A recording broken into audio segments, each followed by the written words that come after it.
Sans détour, Sans détour. de la confrontation des idées naît l'action. Sans détour, votre émission de débat sur camerounvoice.com vous invite à la réflexion tous les dimanches de 19h à 21h, heure du Cameroun. Écoutez les arguments des hommes politiques, le plaidoyer de la société civile, les analyses des experts et spécialistes, les réactions des auditeurs des 4 coins du monde. Sans détour. www.camerounvoice.com, la tribune du Cameroun. Vous écoutez camerounvoice.com, votre fidélité nous honore.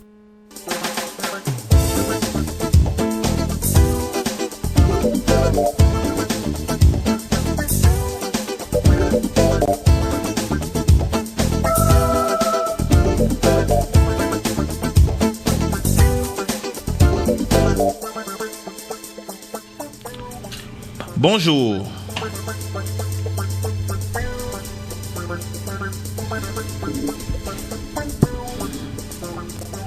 Voici Sans détour.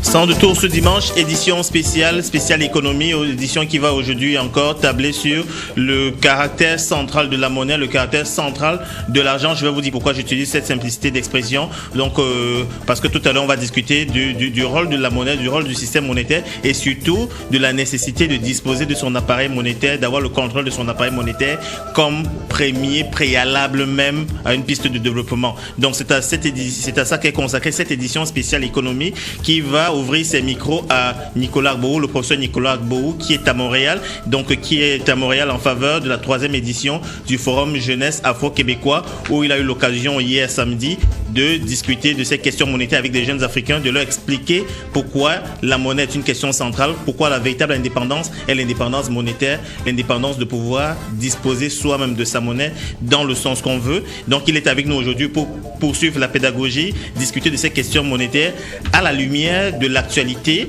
donc à la lumière des questions monétaires qu'on a aujourd'hui dans différents pays et de voir comment la monnaie finalement, définitivement, est devenue une question centrale. Donc c'est une édition spéciale avec un panel tout spécial parce que je suis avec vous aujourd'hui, Félix Zoning, et je serai accompagné naturellement par Serge Tchaha, qui est chroniqueur économique et qui officie pour le magazine Afrique Expansion et également qui est chroniqueur pour le quotidien économique L'Actu, donc qui est basé au Cameroun, bien entendu. Donc Serge Tchaha, bonjour.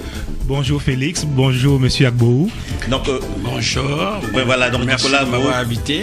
Que vous écoutez et qui aura l'occasion de s'entretenir avec vous par le biais des ondes. Nous aurons également Jonathan Talla qui va nous rejoindre tout à l'heure, qui est un peu le monsieur éducation de la maison, qui est spécialiste des questions d'éducation à Cameroun Voice. Justement, l'éducation c'est important. Il en sera question aujourd'hui de la pédagogie économique, une éducation, une sensibilisation aux questions centrales qui touchent le développement des pays africains. Pour le développement des pays africains qui deviennent des grandes nations, il faudra, vous l'aurez compris, passer par la monnaie. Ce sera l'occasion aujourd'hui de le décortiquer, de l'expliquer, de l'expliciter et surtout de le démontrer. Le professeur est là pour vous et donc il aura l'occasion de s'entretenir avec vous. Donc on se retrouve dans un instant avec le professeur, juste le temps de cette magnifique connotation musicale.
reconnu notre générique de Sans Détour. Donc, c'est une gracieuseté du groupe Lady Smith Black Mambazo. Donc, merci de nous rejoindre une fois de plus. Merci de nous rejoindre si vous le faites à l'instant. Vous êtes sur Sans Détour, sur Radio Cameroun Voice. Vous écoutez une édition spéciale Sans Détour consacrée à l'économie, consacrée à la monnaie, consacrée au dispositif monétaire des États africains et à la nécessité pour ces États-là d'avoir le plein contrôle de ce dispositif s'ils aspirent à un quelconque développement. Et c'est naturellement avec le professeur Nicolas Agbo qui nous fait l'amitié d'être avec nous ce dimanche après-midi pour discuter de ces questions essentielles. Bienvenue, professeur. Merci de m'avoir invité. Vous êtes à Montréal. Oui. Alors, donc, ça vous change un peu de l'autre côté de l'Atlantique? Oui, un peu quand même. Mais comme il y a du soleil, bon, ça va. Je me suis très vite acclimaté. Donc, je précisais que vous êtes à Montréal à la faveur de la 3e édition du Forum Jeunesse Afro-Québécois, donc qui s'est tenu à Montréal hier. Donc, c'était à la Grande Bibliothèque nationale du Québec où il a été question de plusieurs thématiques. Et puis, la thématique centrale, celle pourquoi tous ces jeunes Africains sont venus, c'était justement la question de la souveraineté monétaire comme moyen de développement des pays africains. Donc, un atelier, une conférence que vous avez animée. Et j'ai envie de dire que vous avez tenu de main de maître, avez vu tout le public africain, québécois, canadien qui était venu écouter. Alors, quand vous voyez une assistance comme celle-là, vous avez quel sentiment de voir tous ces gens qui viennent écouter, qui se sentent interpellés? Est-ce que vous avez l'impression que le discours que vous tenez depuis quelques années, que ça commence à porter ses fruits? Oui, effectivement, c'est ce que je constate. Et c'est même un signe d'encouragement dans la mesure où le discours semble gagner du terrain. Ça voudrait dire que chacun qui attend justement les dénonciations du franc CFA doit à son tour amplifier jusqu'à ce qu'effectivement il y ait une grande révolte contre cette monnaie coloniale. Mais le fait que des gens viennent écouter, en tout cas, ça veut dire que le message porte. Voilà ce que je peux dire dans les médias. Donc à cette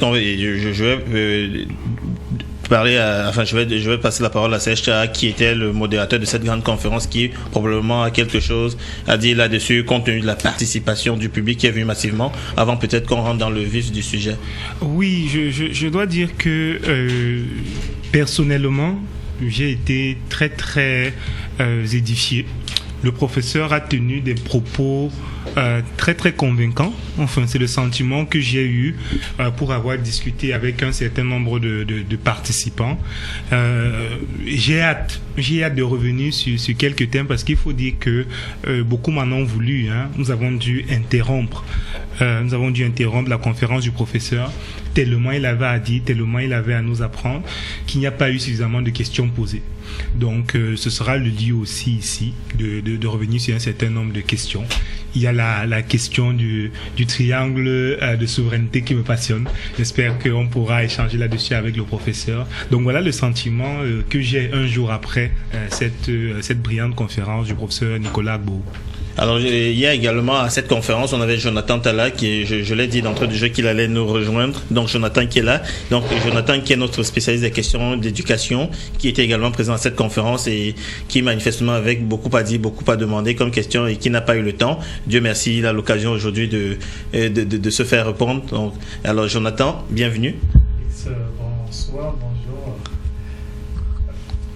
J'ai l'impression que le micro... Bonjour, en fait, Félix. Voilà, je crois qu'il faut juste... voilà. C'est ça la technique, la technologie. Merci Félix de me donner la parole. Oui, la conférence était assez intéressante, assez édifiante. Et comme tu le signales si bien, il y a les aspects éducationnels qui me venaient à l'esprit. Donc, en plan de décor, on aura l'occasion de les aborder. Merci. Et voilà, donc on est avec le professeur qui...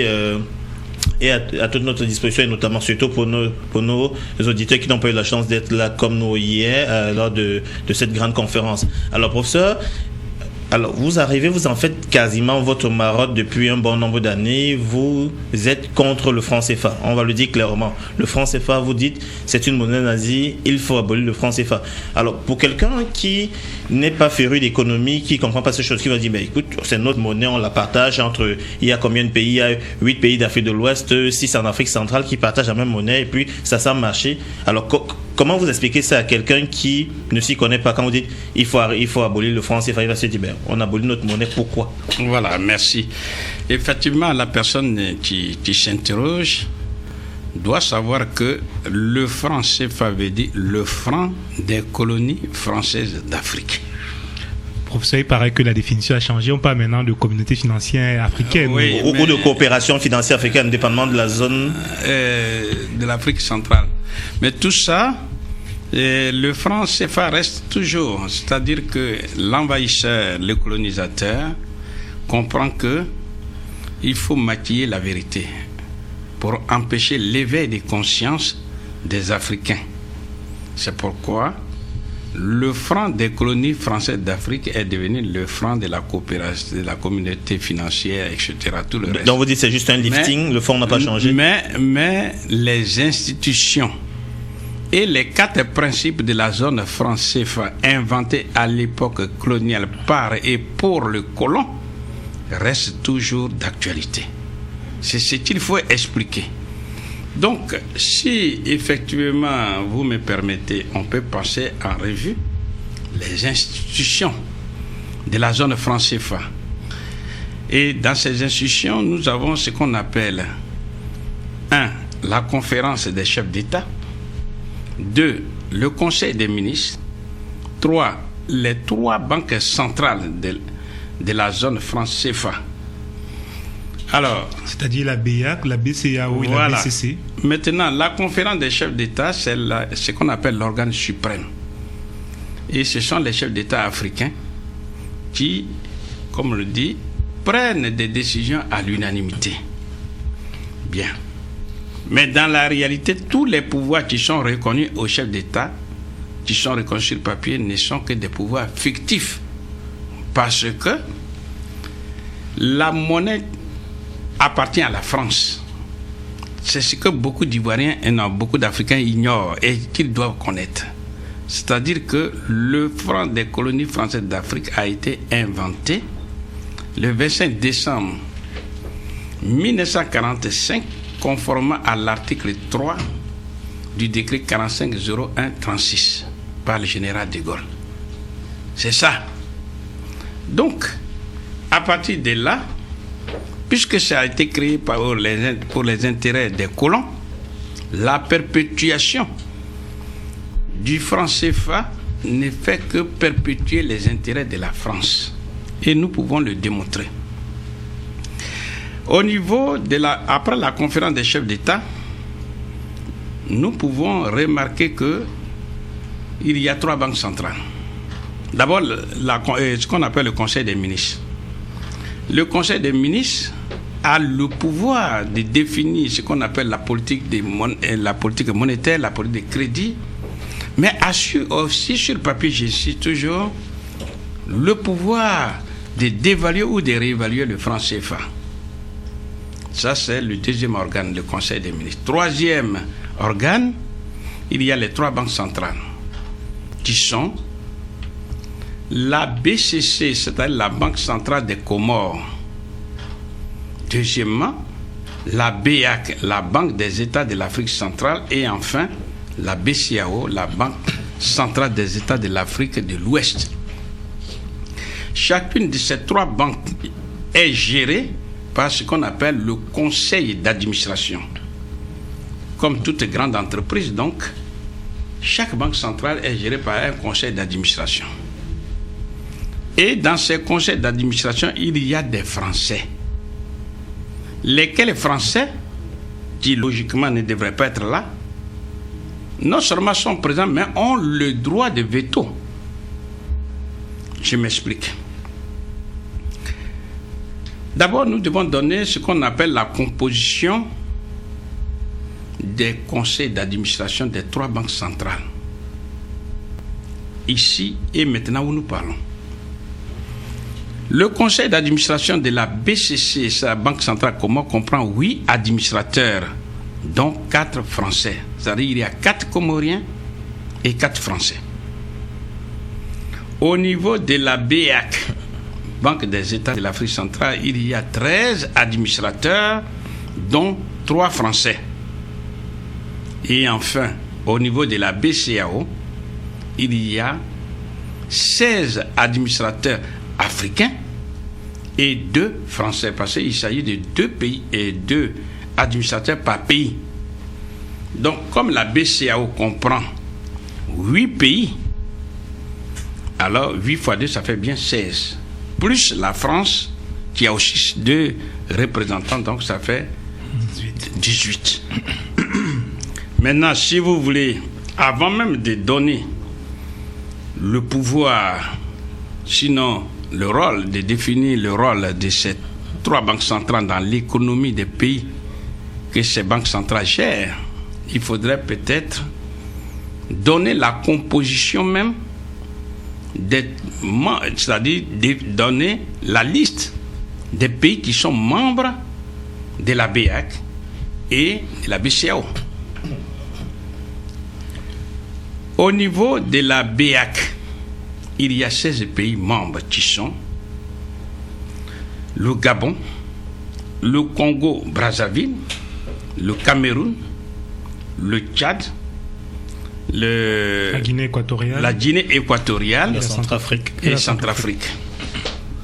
Au niveau de la BCEAO, il y en a 8, c'est-à-dire la Côte d'Ivoire, le Togo, le Bénin, le Burkina Faso, le Mali, le Niger, le Sénégal et la Guinée Conakry. Non, pas la Guinée. Bissau. Et la Guinée-Bissau. Le seul pays lusophone. Voilà.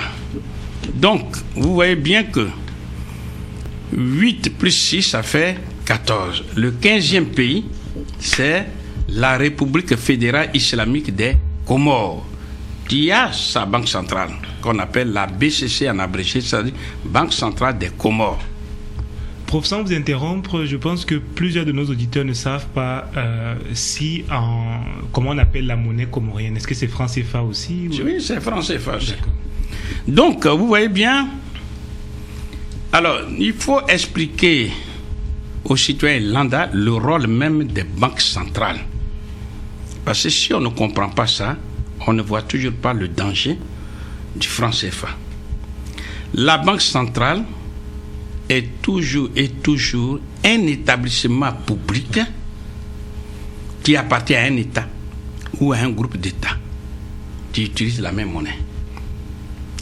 Mais dans le pays, quel qu'il soit, la banque centrale, donc comme j'ai dit, qui appartient à un État ou à un groupe d'États, a sous sa domination des banques commerciales. On appelle banque commerciale la banque où chaque citoyen lambda a son compte bancaire. Donc c'est la banque centrale qui coiffe, qui gouverne, qui commande toutes ces banques commerciales. Autrement dit, c'est l'État qui, à travers la banque centrale, définit une politique monétaire, une politique de crédit. Exemple, si l'État veut favoriser l'accès des crédits bancaires par des citoyens, l'État va donner donc des instructions fermes au gouverneur de la Banque centrale, qui lui a plusieurs moyens. Exemple, il peut baisser le taux d'intérêt directeur de la Banque centrale. S'il baisse le taux d'intérêt directeur de la Banque centrale, exemple, à 1%, la banque commerciale va aller prendre l'argent à la Banque centrale à 1%. Et elle, comme par définition, elle fait du commerce, voilà pourquoi on l'appelle la banque commerciale, elle va par exemple ajouter 2% pour sa marge. On va indexer un pourcentage. Et donc 1% plus 2% pour sa marge, ça fait 3% qu'on va donner crédit à un entrepreneur, à un ménage, qui va être encouragé pour consommer. Si c'est un entrepreneur qui va entreprendre, qui va réaliser des affaires, qui va embaucher et qui va donc contribuer à la construction positive de l'économie. Et peut-être avant qu'on aille plus loin là-dessus, tout à l'heure vous parliez des conseils d'administration, c'était intéressant de voir la composition, mais quelque chose qui, oui, c'est important de mettre le doigt, c'est le fonctionnement de ce conseil d'administration, comment les décisions capitales se prennent, parce que, très bien. Par exemple, dans la Banque centrale, comment je sais par exemple que les décisions capitales se prennent à la majorité absolue, donc 50% plus 1, et comme il y a 4 Français, il suffit qu'ils ne viennent pas pour que rien ne passe. Très bien. Donc, j'allais en venir de toute façon. Mais comme je suis en train d'expliquer le mécanisme pour dire le rôle de la Banque centrale, ce qui veut dire, une fois on connaît ce rôle, et quand on veut bloquer un pays, il suffit d'agir sur la Banque centrale et le pays est bloqué. Donc je suis en train d'expliquer comment fonctionne justement la Banque centrale, quel est son rôle. Bien. Donc, vous avez compris. Maintenant, la Banque centrale n'a pas seulement le taux d'intérêt directeur, il y a ce qu'on appelle aussi le taux des réserves obligatoires. Ou bien même la Banque centrale peut avoir ce qu'on appelle une politique d'encadrement de crédit. On va dire, bon, vous voulez investir dans tel secteur, oui. Eh bien, le gouvernement soutient ça. Dans ce cas-là, on vous accorde le crédit. Mais si on ne veut pas que vous investissez dans ce secteur, eh bien, vous demandez un crédit. On dit non. Ceux qui vont dans ce secteur ne nous intéressent pas. Vous comprenez? Ça veut dire quoi? L'Africain qui veut de l'argent, il veut investir dans le pétrole, dans ce qu'on appelle les secteurs stratégiques. Eh bien, celui qui gouverne, celui à qui appartient la monnaie, il va dire non, il ne va pas vous donner le crédit. Là, j'ai une question pour bien comprendre. Parce que il y a la Banque centrale. Oui. Mais après, il y a les banques commerciales. Est-ce que vous voulez dire que c'est la banque centrale a aussi le mandat de définir les secteurs dans lesquels les banques commerciales, qui ont une partie de l'argent à gérer, peuvent aussi mettre de l'argent pour le crédit? Est-ce que c'est ce que vous êtes en train de dire? Autrement dit, est-ce que la banque centrale peut interdire aux banques commerciales, par exemple, de prêter de l'argent à des personnes qui veulent investir dans le pétrole, le secteur du pétrole? Est-ce que c'est ce que vous êtes en train de dire? Bien sûr. Ou alors vous pensez que les banques commerciales aussi jouent le jeu, la banque centrale est prise en otage, c'est un peu ce que vous expliquez, et est-ce que les banques commerciales ne sont que le relais de la natte qui a au lieu au sommet? Mais bien sûr, parce que je vous ai déjà dit que dans les pays dits normaux, la banque centrale appartient à un État ou à un groupe d'États. Donc, quand l'ordre est venu depuis la Banque centrale, les autres ne font qu'exécuter. Vous comprenez? Les banques commerciales ne font qu'exécuter. On dit, voilà, monsieur Pierre, enfin, monsieur, peu importe, il veut investir dans ce secteur-là et il a besoin de tels millions. Eh bien, l'État qui regarde, qui a déjà donné des instructions fermes, que c'est dans ce secteur qu'on veut qu'il y ait investissement. Celui qui va dans ce secteur, on ne lui donne aucun crédit. Qui donne le crédit? C'est bien la banque commerciale auquel le citoyen lambda entrepreneur a accès. Il n'a pas accès à la banque centrale. Donc, il avait posé une question. C'est-à-dire que la composition du conseil d'administration, je vous avais donné la composition du conseil d'administration de la BCC, Banque centrale Comore. Il y a 4 Comoriens et 4 Français. Ensuite, la BCAO, j'avais donné aussi, il y a 16 administrateurs français et africains et 2 Français. Et enfin, la BAC, il y a 13 administrateurs, dont 3 Français. Question essentielle, quel est le rôle de ces administrateurs? Comment se prennent les décisions? Eh bien, j'ai dit que ces Français qui sont dans ces 3 banques centrales ont le droit de veto. On n'écrit plus le mot veto, mais il y a une manière de faire. Expliquons-nous. Au niveau de la BCC, Banque centrale des Comores, il est dit le conseil d'administration ne peut se réunir que s'il y a au moins 6 administrateurs. Et même si les 6 administrateurs sont présents, la décision qui est prise doit être approuvée au minimum par 5 administrateurs, c'est-à-dire 4 Comoriens et au moins un Français. Donc, si la décision n'intéresse pas la France Elle n'a qu'à simplement... Il ne vient pas à la réunion. Elle ne vient pas à la réunion, elle fait la politique de la chaise vide, ou alors, même si elle est présente, mais elle ne vote pas, elle vote contre. Et puis, le pays est bloqué. Même chose pour la BEAC. Si les 3 administrateurs français ne sont pas d'accord, eh bien, c'est fini. Aucune décision... Mais là, comment concrètement ça se passe? Parce que là, on a bien compris qu'il faut au minimum 6 sur 8 à la BCC pour les Comores. À la BEAC... 5 sur 8. À la BEAC, comment ça se... Oui. Non, mais il faut 6 pour le quorum. C'est le principe de la majorité. Oui. Okay, mais en zone UEMOA, c'est-à-dire c'est le principe de l'unanimité. L'unanimité. Voilà. Il faut que tout le monde soit d'accord. Okay. Voilà, il faut que... Ce qui veut dire que si on avait mis 1/10 de Français, 1/10, c'est-à-dire il y a un Français qu'on prend, on coupe en 10. Si le 10e Français qui est dans le conseil d'administration, s'il dit non, c'est terminé. Okay. C'est comme ça que le veto s'exerce. Voilà. Donc ça veut dire, puisque c'est au niveau du conseil d'administration que se décide le volume des crédits bancaires, toute l'orientation de la politique monétaire, politique de monnaie, toute la politique de crédit se décide au conseil d'administration. Et le conseil des ministres ne vient qu'entériner. Donc tout se décide au conseil d'administration. Ça veut dire, c'est au niveau du conseil d'administration que la France définit en fait le niveau de sous-développement socio-économique à infliger, à imposer aux Africains. Professeur Arbo, j'aurais une question justement. Vous parlez du conseil d'administration, je vois le rôle prépondérant du conseil d'administration de nos banques centrales. Je dirais maintenant, et si c'est loi qui donne le veto, qui donne ce pouvoir à ces minorités siégeant aucun de ce comment est-ce qu'on peut modifier ces règlements au sein des conseils d'administration? Par exemple, comment on pourra par exemple décider par exemple qu'on va changer la répartition des sièges, soit retirer les Français? Quel est l'organe ou l'instrument qui est capable de décider de cela? Ça c'est le premier aspect de ma question. Mais j'aimerais aller un peu plus loin. J'imagine qu'au-dessus des banques centrales, on a le Trésor français. C'est quoi le mécanisme que le Trésor français a pour gérer les banques centrales des pays d'Afrique francophone? Autrement, vous nous dites que nos banques centrales ne sont que des guichets du Trésor français. Voilà.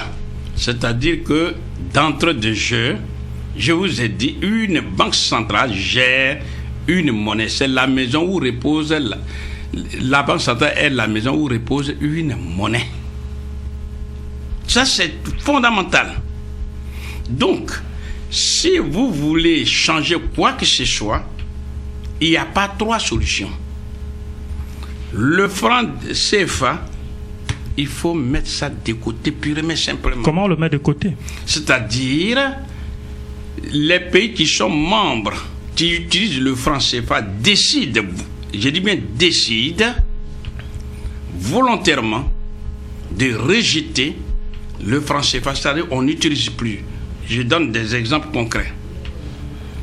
Tous les pays du Maghreb ont quitté la zone franc CFA respectivement en 1957 par le Maroc, en 1958 par la Tunisie et en 1963 par l'Algérie.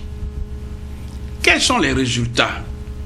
Eh bien, presque tous les pays d'Afrique subsaharienne, tous ceux qui sont, je dirais, membres de la zone franc CFA, ils vont quémander dans ces pays du Maghreb. Et le premier pays apporteur des investissements directs étrangers, qu'on appelle les IDA en abrégé, eh bien, c'est la France. Ces pays ont abandonné, ont quitté la zone franc CFA pour avoir les moyens objectifs de développement de leur pays. Donc vous dites, si de manière unilatérale on décide de quitter le franc, on n'a pas de clauses qui font en sorte qu'on ne peut pas quitter le franc CFA? Il y a des clauses. Et comment est-ce qu'on va au-delà de ces clauses? Les clauses disent même que le pays qui se sent lésé, qui n'aime pas le franc CFA, peut purement simplement abandonner le franc CFA, peut quitter la zone franc CFA et les autres pays peuvent continuer. Ça, c'est écrit noir sur blanc. La véritable question, c'est de dire qu'est-ce qui empêche les pays africains de la zone franc CFA d'abandonner la zone franc, sinon de quitter la zone franc CFA. C'est ça la question. Eh bien, la réponse est la suivante. C'est-à-dire que, soit les dirigeants africains sont ignorants du système nuisible du franc CFA, ou alors ils savent ça, mais presque tous les pouvoirs d'État des pays utilisateurs de la zone franc CFA sont acquis à l'Élysée. C'est-à-dire que celui qui prend un pouvoir d'État, la présidente de la République, dans ces pays de la zone franc CFA, il ne prend pas ce pouvoir à travers les jeunes. Même s'il le faisait, mais il faut que ça vienne de l'Élysée, c'est-à-dire de Paris. Et celui qui fait ça, qui se conforme aux principes, aux institutions, aux 4 principes de la zone franc CFA, qui objectivement contribue à l'enrichissement de la France, celui-là, il est maintenu au pouvoir autant d'années qu'il veut. C'est ça.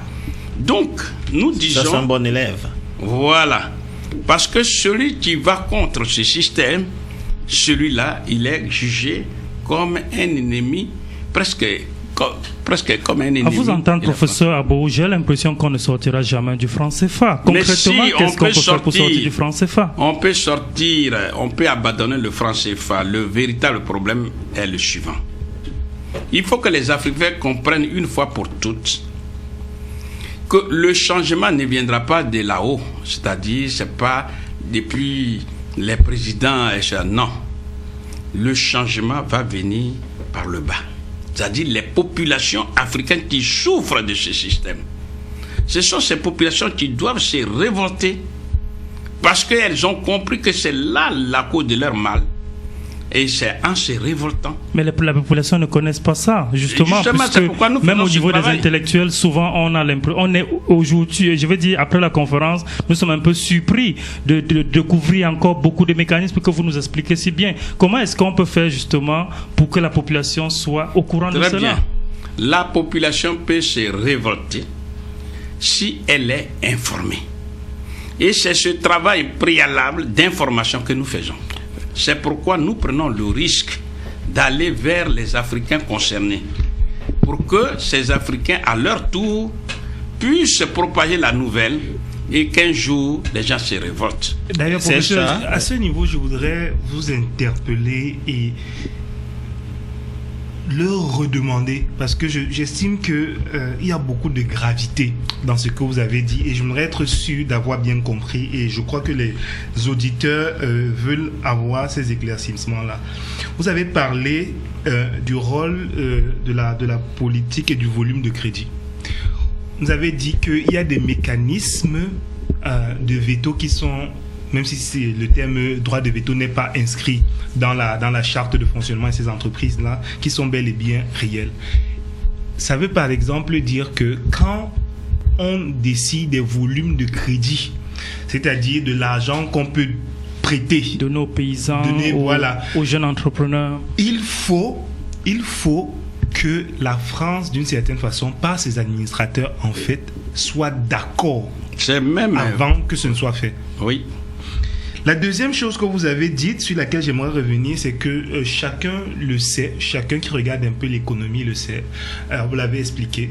La Banque centrale, qui est une banque et qui a donc vocation aussi à faire un peu d'argent, si elle prête par exemple à 1% ou même à 0,5% d'intérêt, donc si c'était 1000, je ne sais pas, ça fait 5 francs ou bon, pour être concret, ça donne la possibilité à la banque commerciale qui, elle, a acheté de l'argent à un taux très faible, de pouvoir ensuite prêter de l'argent, elle aussi, aux agences économiques, aux ménages, aux entreprises, à un taux aussi relativement faible, puisqu'elle a acheté un plus faible. Oui, c'est normal. Ça peut être une décision d'État pour encourager le crédit et relancer même souvent la consommation. On connaît bien ces techniques-là. Mais vous êtes aussi en train d'expliquer que ce rôle-là qui est dévolu à la Banque centrale de nos différents pays est soumise d'une certaine façon aussi à la décision de Paris. Est-ce que c'est ce que vous dites? À l'onction de Paris? Oui, même c'est pire. Ce n'est pas seulement Paris maintenant.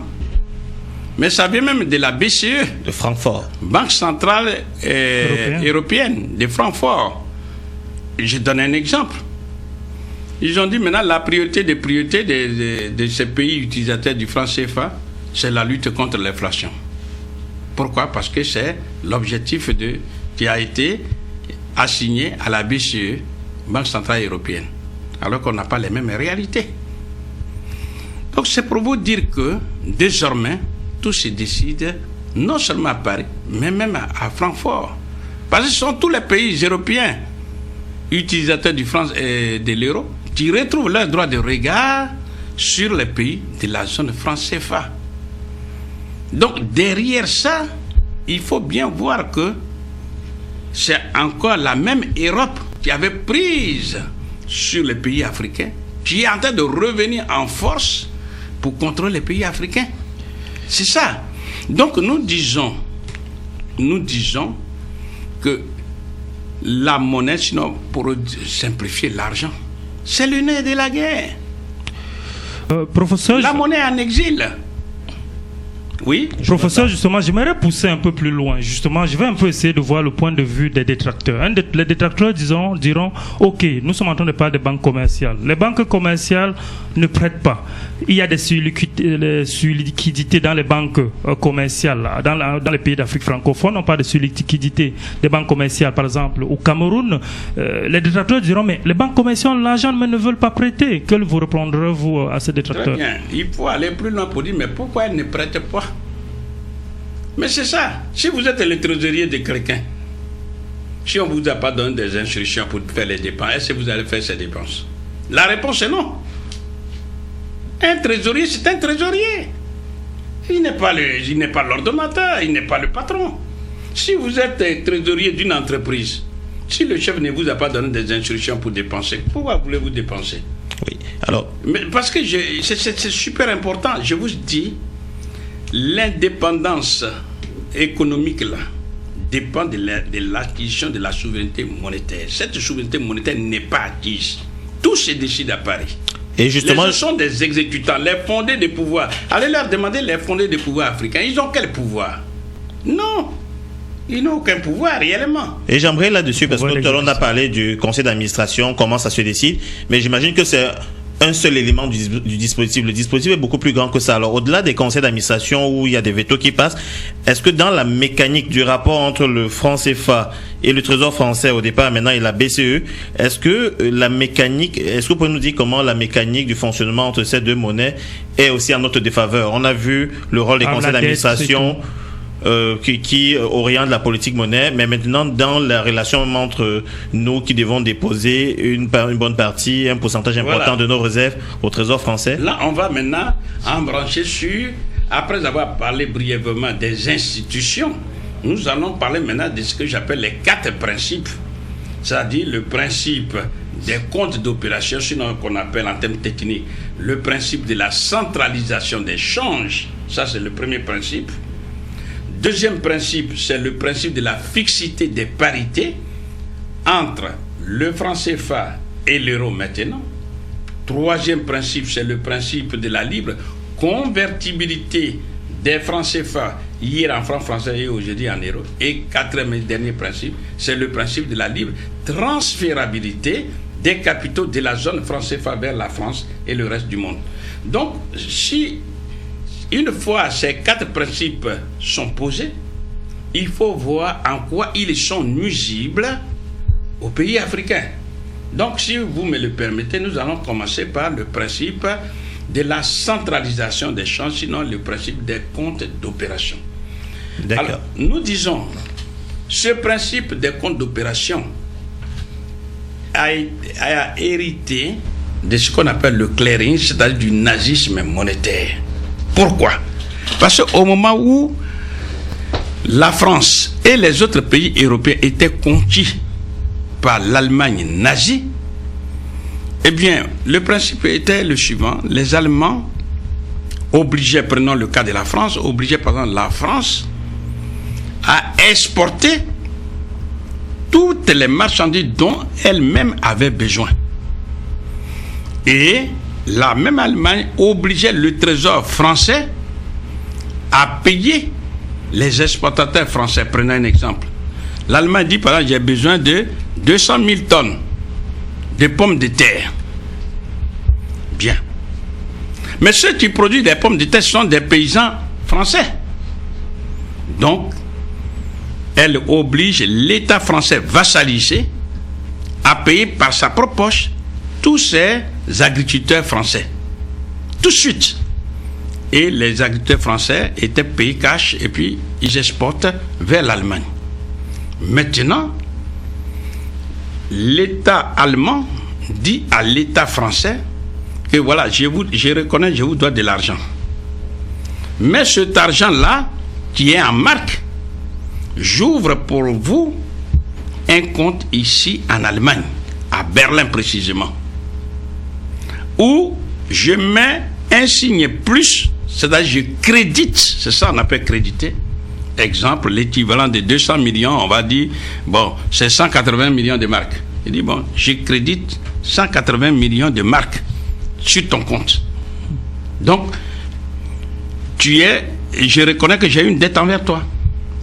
Mais je ne te paye pas. Non. C'est juste une reconnaissance de dette. Je reconnais que je te dois. Je reconnais que je te dois. Seulement ton argent, tu ne peux l'utiliser que si tu importes des produits en provenant de l'Allemagne. Et je défalque là-dessus. Mais attention, c'est pas fini. Il faut qu'il y ait l'autorisation de Hitler. C'est ça les deux principes, les deux conditions. Il faut avoir l'autorisation de Hitler, ensuite importer. Qu'est-ce qui s'est passé dans la réalité, comme on l'a vu à Pierre Arnoux, l'inspecteur des finances et tant d'autres, hein? La France, tout comme les autres pays vassals, n'ont jamais utilisé leur soi-disant argent disponible en Allemagne. Hitler n'a pas autorisé. Non, puisque c'était une technique mise en place pour favoriser l'exportation des Français, par exemple, vers l'Allemagne. Puisque l'Allemagne attend les produits en provenant de la France, par exemple. Et que si ceux qui vont apporter les produits, ils ne peuvent être encouragés que s'ils sont payés. Exemple, le paysan. Il sait que l'État français a sous sa tempe d'un pistolet. C'est-à-dire que l'Allemagne dit d'apporter ça. Eh bien, la meilleure façon pour encourager le paysan, il faut le payer tout de suite. C'est ça. Donc finalement, vous dites que c'est un peu ce que qui est appliqué dans quand la France a été libérée, et ceci, il faut bien le souligner, grâce aux Africains qui ont participé à la guerre contre Hitler. Eh bien, le général de Gaulle, en 1945, à peine libéré, a appliqué le même principe de clearing qu'on appelle maintenant les comptes d'opération aux Africains. Ça, c'est un beau cadeau de Noël. C'était voilà, et c'était 25 décembre encore 1945. Et donc, un bon remerciement. Donc, qu'est-ce qui s'est passé? Il dit, bon, voilà, vous les Africains, eh bien, tout ce que vous vendez à l'extérieur, on vous paye avec l'argent des autres qu'on appelle les devises. Eh bien, tous ces devises, vous les déposez 100% ici, en France, dans un compte que nous allons ouvrir ici, dans le trésor public, pour vous. C'est ce qu'on appelle les comptes d'opération.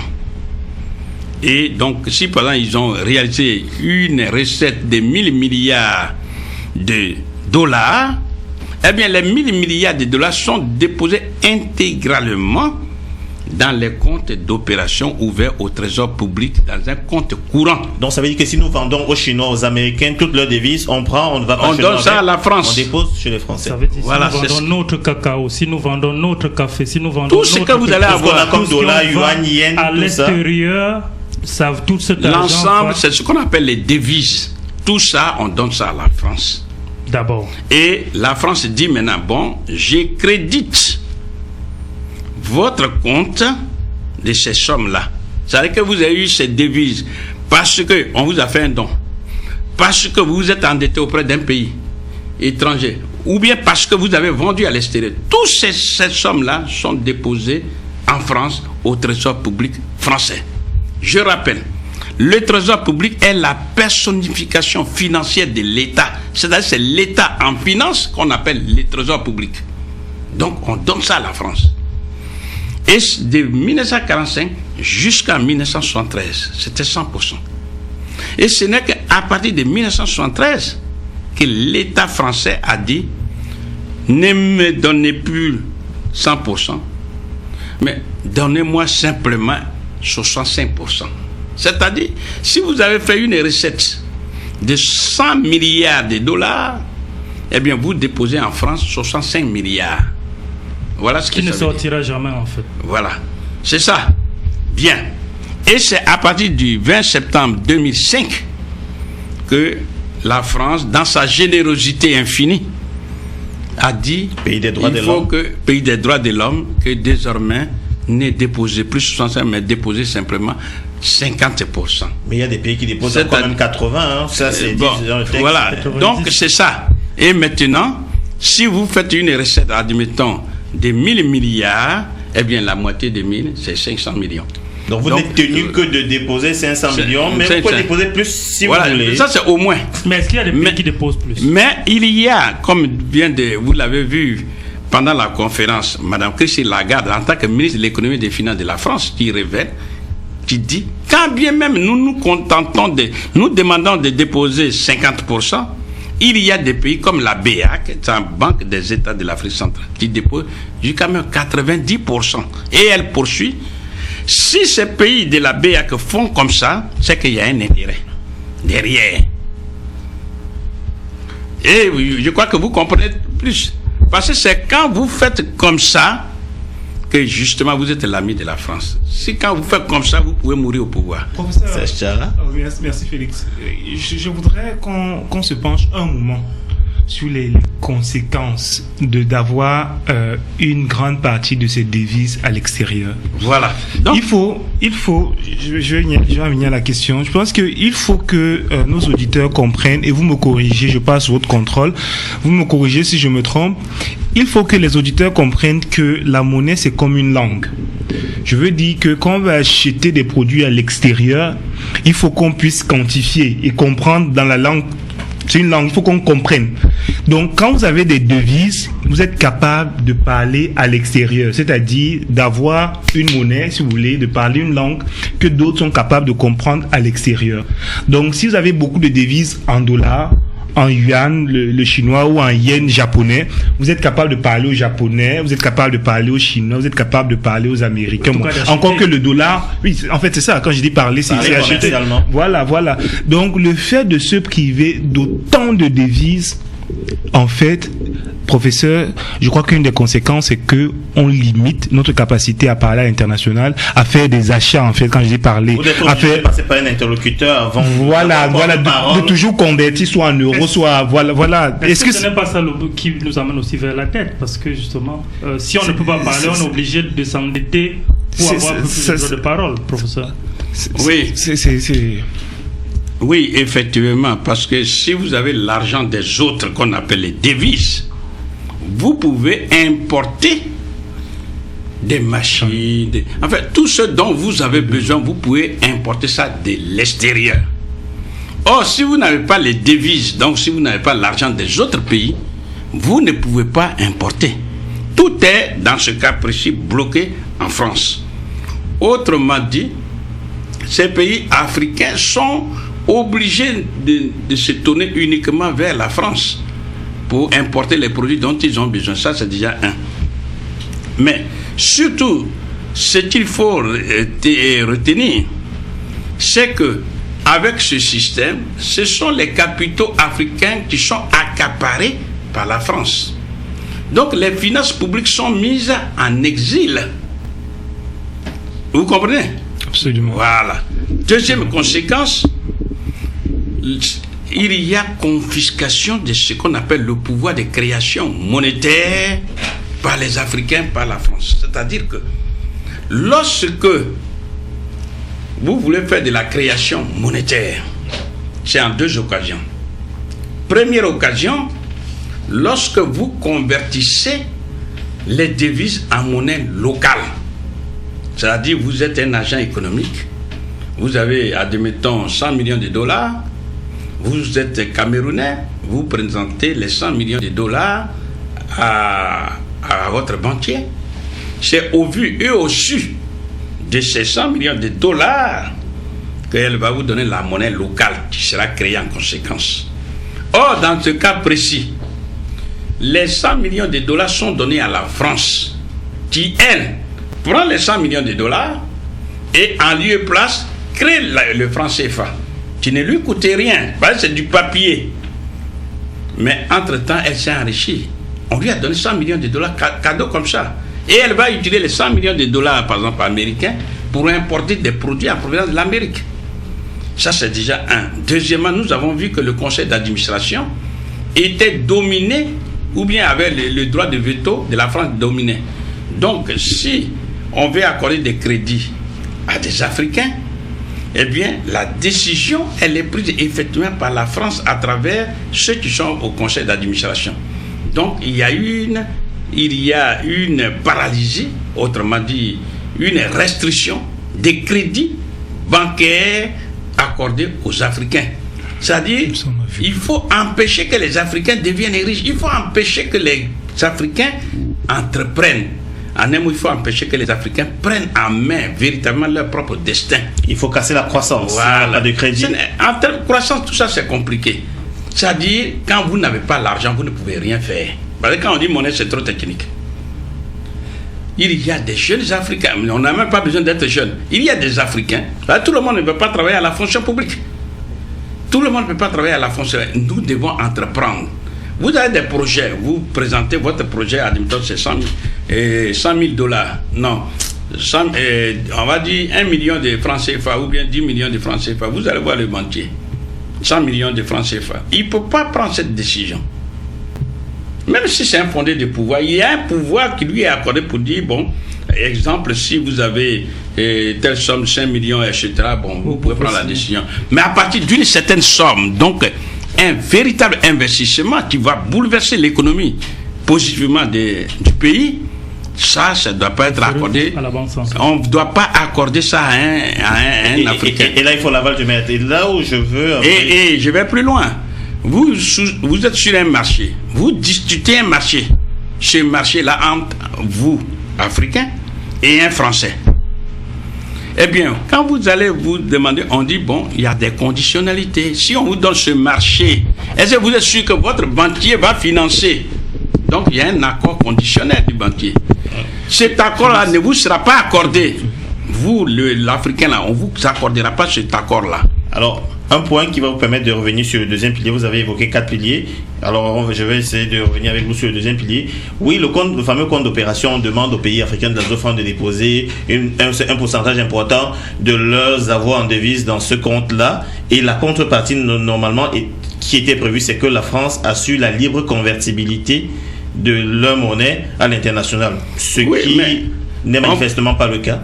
On peut même revenir sur ça, mais le problème des comptes d'opération est tellement important. Si vous voulez, il faut aussi souligner que comme les Français eux-mêmes le disent, je crois qu'à la conférence vous avez vu, qu'ils utilisent l'argent des Africains pour payer leurs propres dettes.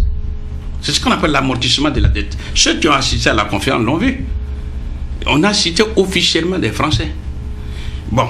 Ensuite, quand ils ont un déficit de la balance de paiement, ils utilisent l'argent des Africains pour pouvoir payer ça. En un mot, il faut ce qu'on appelle multiples usages des capitaux africains. Exemple, ils vont placer les capitaux africains à des taux d'intérêt rémunérateurs et ils utilisent ces intérêts pour aller endetter les Africains. Expliquez-nous concrètement. Exemple, avec 100 milliards. Voilà, exemple. On va dire 12 000 milliards. C'est un exemple. Ok. Alors, si les Africains ont là-bas 12 000 milliards et que les Français placent ça à 3% seulement, les Français vont récolter ce qu'on appelle 360 milliards de francs CFA, par exemple.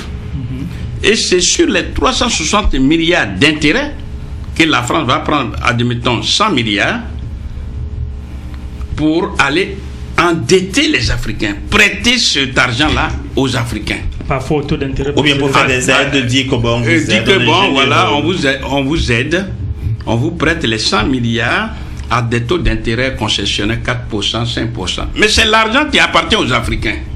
C'est-à-dire, les Africains sont les seuls au monde à donner des armes puissantes à son bourreau sempiternel, c'est-à-dire la France, pour pouvoir se rendre esclave financièrement. Vous comprenez? Je comprends. Ensuite, c'est même une tragédie humaine dans la mesure où l'Africain moyen, le paysan moyen, gagne en moyenne, je dirais, 100 000 francs CFA. Donc ça veut dire que s'il y a 100 milliards, disons 10 000 milliards de francs CFA qui sont stockés au trésor français, au trésor public français, eh bien 10 000 milliards divisé par 100 millions, par 100 000, on trouve 100 millions de paysans littéralement privés de leurs revenus du 1er janvier jusqu'au 31 décembre. C'est énorme. Quelqu'un qui est privé de ses revenus du 1er janvier au 31 décembre, on le tue. Là, c'est un génocide lent. Professeur Abou, je veux pousser encore dans les comptes d'opération. Nous avons beaucoup entendu parler des dettes provenant des institutions internationales comme le FMI et tous les bailleurs de fonds. Comment transige cette dette par rapport aux comptes d'opération? Est-ce que ces dettes sont envoyées directement aux pays africains ou est-ce que cette dette passe par les fameux comptes d'opération? Mais si le pays, on va dire, on prête l'argent, admettons, 100 millions de dollars à un pays comme le Cameroun ou bien peu importe la Côte d'Ivoire, mais ce pays-là n'utilise pas le dollar chez lui. Ça veut dire le FMI, quand le FMI prête de l'argent au pays africain, cet argent va encore dans le trésor français. C'est le trésor français qui, en contrepartie, va lui donner les CFA. Donc, c'est ce que je vous ai dit, que ça soit des dons, que ça soit des prêts, enfin des dettes, des emprunts, tout comme ça soit les recettes d'exportation, tout ça acquis par les pays africains, tout transite par le trésor public français qui en contrepartie va convertir et puis donner les CFA. Mais question simple, est-ce qu'on a une monnaie finalement? Est-ce qu'on a une monnaie? Parce que je suis en train de montrer, c'est-à-dire c'est pas à moi de tirer la décision. C'est-à-dire que je peux de façon péremptoire dire qu'on n'a pas de monnaie, on est colonisé. Non, ça ne marche pas. Mais moi, je dis même par rapport à l'existence internationale, quand vous débarquez, vous êtes venu, vous arrivez à l'aéroport de Montréal. Oui, mais si là, vous avez des CFA sur vous, là on revient sur le problème de la convertibilité. C'est ce que vous êtes en train d'aborder. Mais j'ai voulu simplement tirer quelques conséquences des comptes d'opération pour que les Africains comprennent bien le phénomène. Et à partir de là, parce que en fait la force du franc CFA, c'est l'ignorance. Une fois ils ont pris conscience de ça, alors ils sont capables de prendre les décisions qui s'imposent. Je donne encore un exemple, que le franc CFA est une mise au pas des dirigeants africains, non seulement ceux d'hier, mais ceux d'aujourd'hui et ceux de demain. C'est pourquoi nous nous battons. Pourquoi? Parce que quand on vous dit 50% de vos finances publiques sont en exil chez l'occupant, ça veut dire, si vous voulez vous rebeller contre la France, elle va simplement mettre la main sur vos finances publiques qui sont là-bas. Elle va même décider, comme on l'a vu avec le cas de la Côte d'Ivoire, de vous expulser de votre banque centrale. Et puis c'est terminé. On ferme toutes les banques.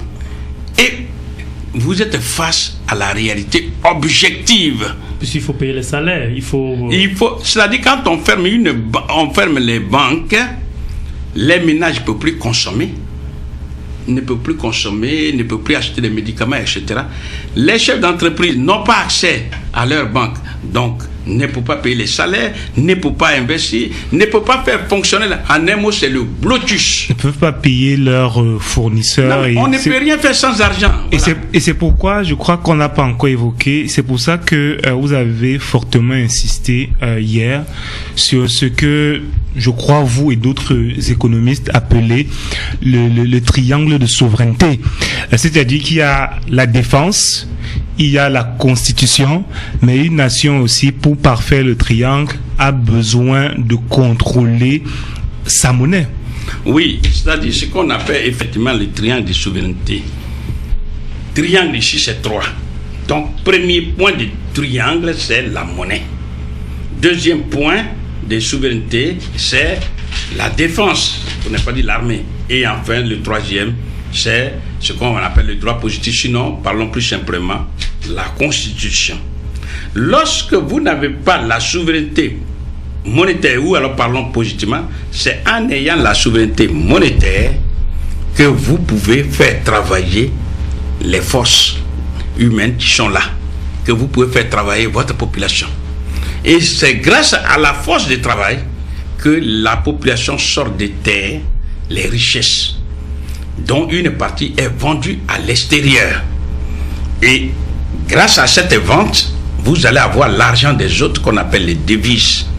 Et c'est avec ces devises-là que vous pouvez acquérir, pour ceux qui ne sont pas encore au niveau de la production de leurs propres armes, vous pouvez acheter des armes puissantes, militaires, pour pouvoir défendre, en tout cas, le pays, sécuriser le pays. Est-ce que ceci est important?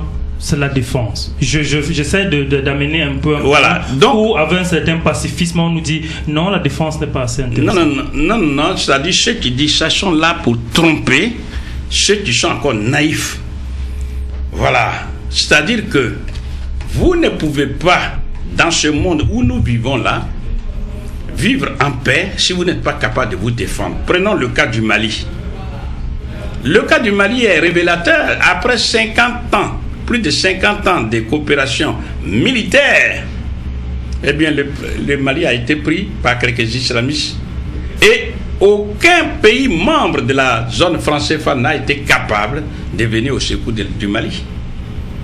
Et c'est valable pour n'importe quel pays africain de la zone française. Mais vous pensez qu'on a des armées de pacotille? Mais c'est pas moi qui le dis. On est devant les faits. Donc, il ne s'agit pas d'utiliser les mots qui peuvent simplement blesser les gens, mais de décrire la réalité. C'est-à-dire qu'aujourd'hui, aucun pays, je dis bien aucun pays de l'Afrique francophone n'est capable de se défendre. Prenons les pays du Maghreb qui sont sortis de la zone franc CFA, c'est-à-dire l'Algérie, le Maroc, etc. On ne blague pas, on ne badine pas avec ces pays-là, qui sont armés puissamment. Donc, quelles que soient les convictions politiques et religieuses, etc., vous ne pouvez pas vivre sur cette terre des hommes si vous n'êtes pas capable de vous défendre. Ou alors vous êtes tout simplement esclavagisable à tout moment. On appelle ça le pouvoir de dissuasion. Voilà. Donc, c'est ça. Deuxième, alors donc c'est ça la tragédie. Nous disons, les pays de la zone franc CFA n'ont aucun moyen financier pour s'armer puissamment et donc acquérir leur véritable souveraineté. Tous ces pays de la zone franc CFA sont esclavagissables à tout moment. Ensuite, nous avons souligné que pour pouvoir entretenir, pour pouvoir alimenter les comptes d'opération, il faut que les Africains fassent ce qu'on appelle une politique d'austérité, une austérité budgétaire. Le budget, c'est deux grandes parties. D'un côté, les recettes, de l'autre côté, les dépenses. Si vos recettes, que je vais appeler 10 000, et que vous dépensez 10 000, eh bien, l'économie égale à zéro.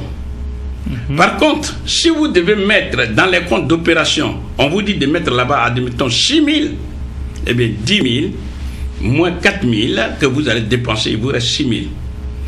Et ce sont les 6 000 que vous allez mettre au compte d'opération. Ah, les 6 000 retournent dans le compte d'opération. Mais en fait, c'est obligé. Oui, mais je ne comprends pas. Si par exemple j'ai reçu mes 50%, je dispose de mes 50%, je peux dépenser 50% de mes 50%, les autres 50%, je le garde.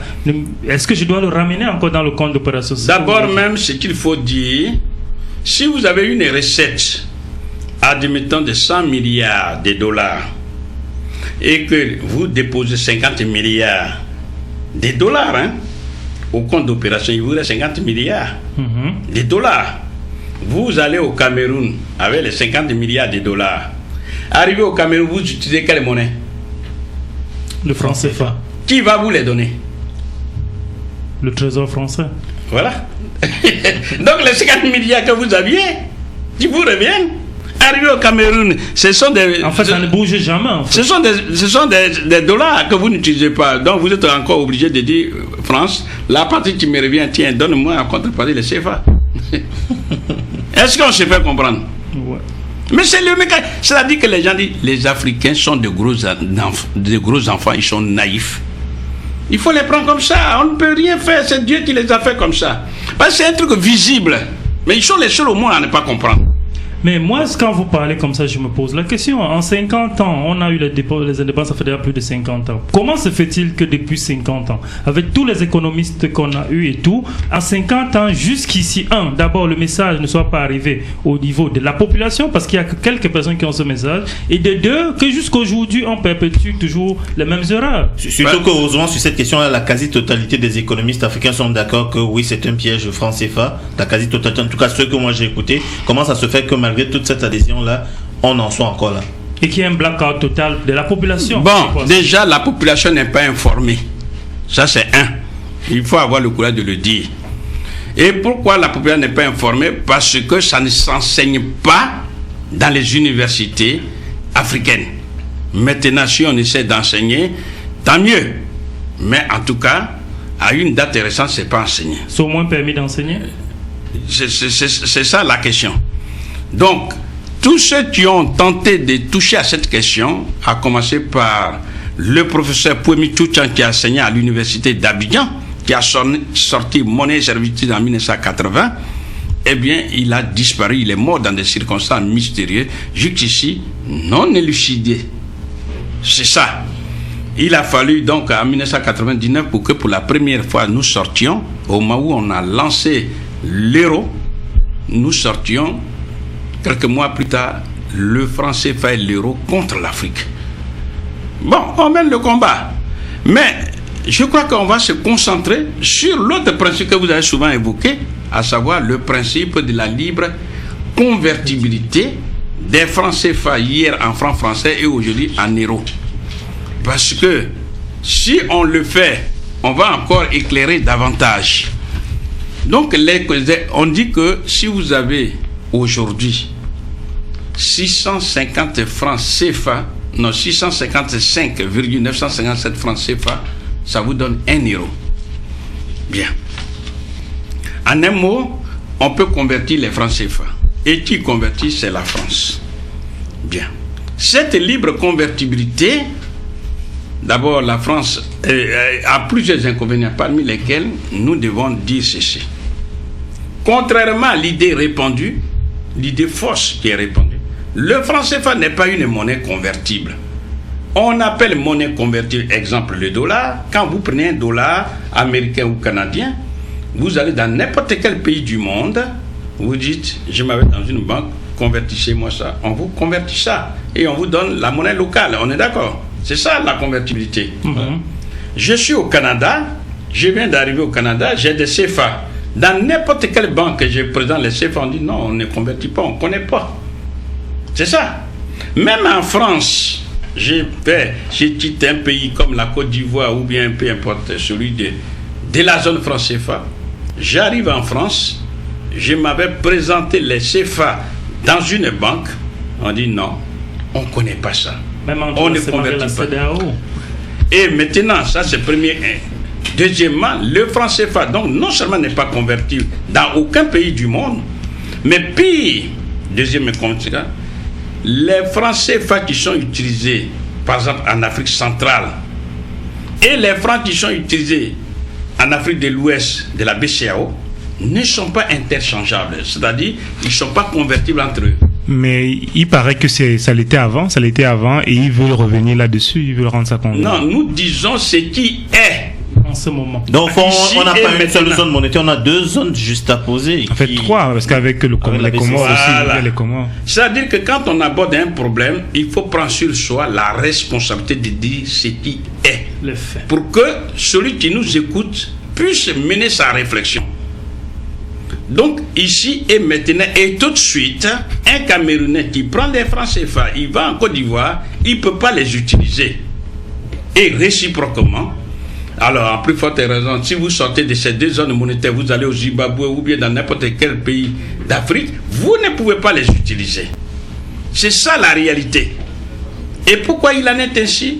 Eh bien, ce qui est derrière, c'est deux choses. Premièrement, il faut cloisonner commercialement ces pays de la zone franc CFA de l'Afrique centrale et ceux de l'Afrique de l'Ouest. Il ne faut pas qu'ils commercent entre eux. Et la conséquence, c'est des zones géographiques qui sont proches. Donc, voilà. Et maintenant, la conséquence, il faut que tout se soit convergé vers la France. Il suffit de regarder les données statistiques. Le commerce intra-zone, c'est-à-dire entre les deux zones-là, c'est autour de 10 à 15%. Ouais.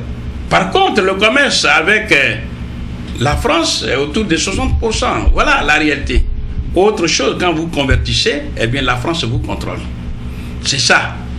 Donc la libre convertibilité dont les gens parlent, en fait, c'est de l'utopie. Ce n'est même pas vrai. Ensuite, prenons un autre exemple. La France qui convertit les francs CFA ne prend aucun risque. Parce que c'est elle qui contrôle, qui donne la quantité de monnaie en circulation dans l'économie de ces pays de la zone franc CFA. Mais il y a des faits objectifs. C'est-à-dire que si les pays de la zone franc CFA présentent par exemple à la France 656 000 milliards de francs CFA. France, voilà. 656 000 milliards de francs CFA, convertissez-nous en euros. C'est-à-dire donnez-nous l'équivalent qui est de 1000 milliards d'euros. Objectivement, la France ne peut pas le faire. Pourquoi? Non seulement la France n'a pas les moyens, mais surtout, les euros ne se fabriquent pas en France. Il y a la Banque Centrale Européenne, en abrégé BCE, qui a le monopole de production des euros. Et c'est situé à Francfort, en Allemagne. La France ne peut pas objectivement donner 1000 milliards de dollars, d'euros aux Africains. Or, c'est écrit dans les contrats que les contrats, c'est-à-dire, on dit la libre convertibilité est illimitée. Illimité, ça veut dire qu'il n'y a pas de limite. Vous voyez? Donc, on écrit sur des bouts de papier depuis l'époque coloniale jusqu'à ce jour. Les gens répètent. Mais la réalité, elle est autre. Donc, le principe de la libre convertibilité dont vous parlez, ce n'est pas vrai. Donc là encore, c'était leur. Pourtant, c'était supposé être la contrepartie. Voilà. Alors, professeur, je ne sais pas justement. J'aimerais juste, on n'a pas de libre convertibilité. Un petit mot bref, puis vu qu'on veut déjà aller vers les solutions, savoir qu'est-ce qu'il faut faire. Un mot bref vers la transférabilité. La libre transférabilité.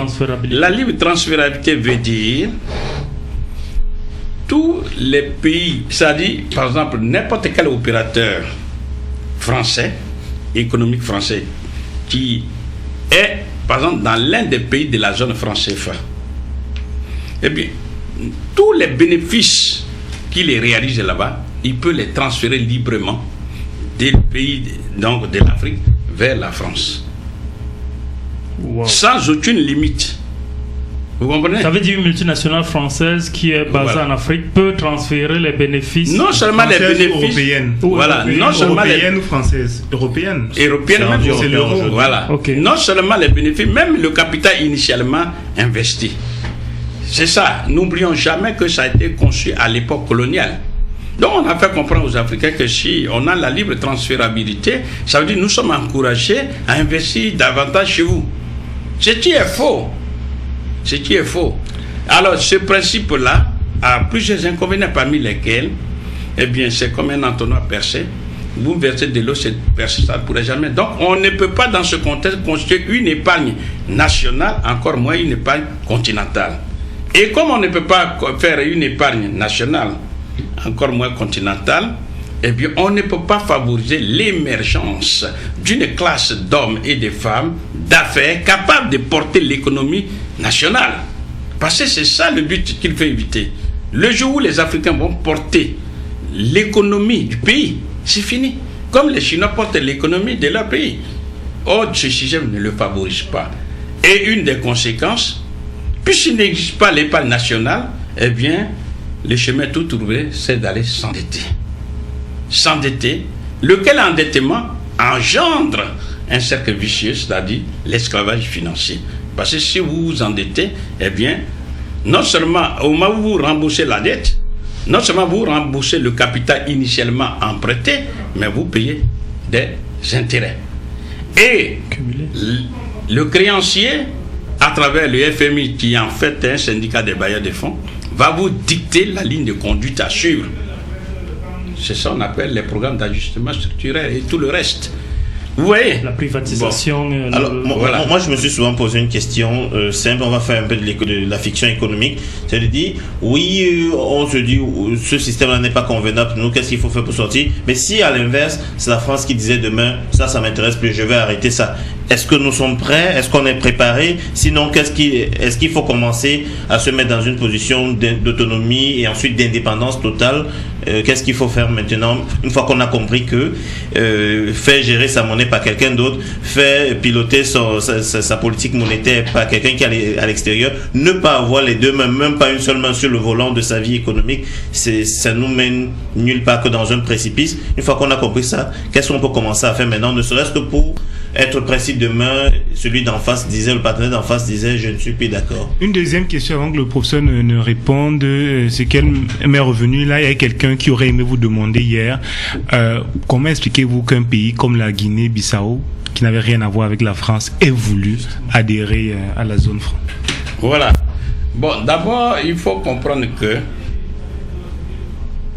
je vous ai toujours dit que tous ceux qui sont dans la zone franc CFA sont sous la direction directe de la France. Ça, c'est un.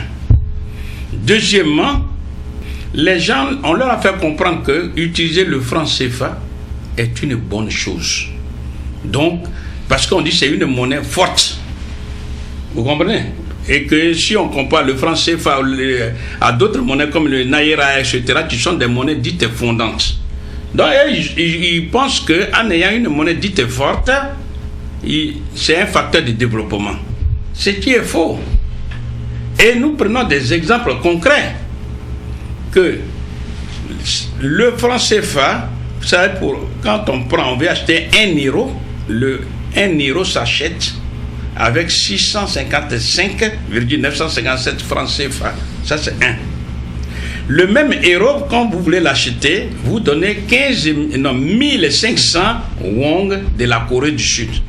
Mais la Corée du Sud, qui était derrière beaucoup de pays africains en 1960, dont le Cameroun, la Côte d'Ivoire, tout ça, est aujourd'hui la 15e puissance économique du monde.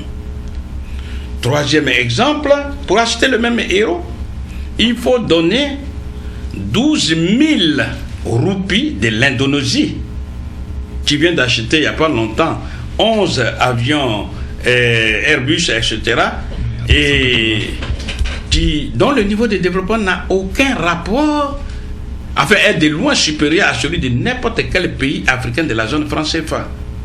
Un autre exemple, pour acheter le même euro, il faut donner 15 000 rials de l'Iran. Qui fait trembler tout le monde aujourd'hui. Qui fait trembler les Occidentaux.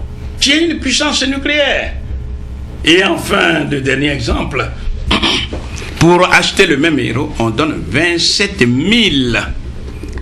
dong du Vietnam, qui a résisté vaillamment pendant plus de 15 ans contre l'agression barbare des Américains, mais qui est le deuxième pays exportateur mondial du riz. Et quand on regarde ce qu'on appelle le revenu par habitant de chaque pays, eh bien, exprimé en dollars, eh bien, le revenu par habitant du Vietnamien est de loin supérieur à celui de n'importe quel pays de la zone franc CFA, à l'exception du Gabon, en tant que pays exportateur mondial du pétrole. Donc, c'est pour vous dire quoi? Que lorsque les uns et les autres parlent de ces principes de libre convertibilité, etc., mais tout ça, c'était conçu à l'époque coloniale, donc c'était pour les intérêts vitaux des colons.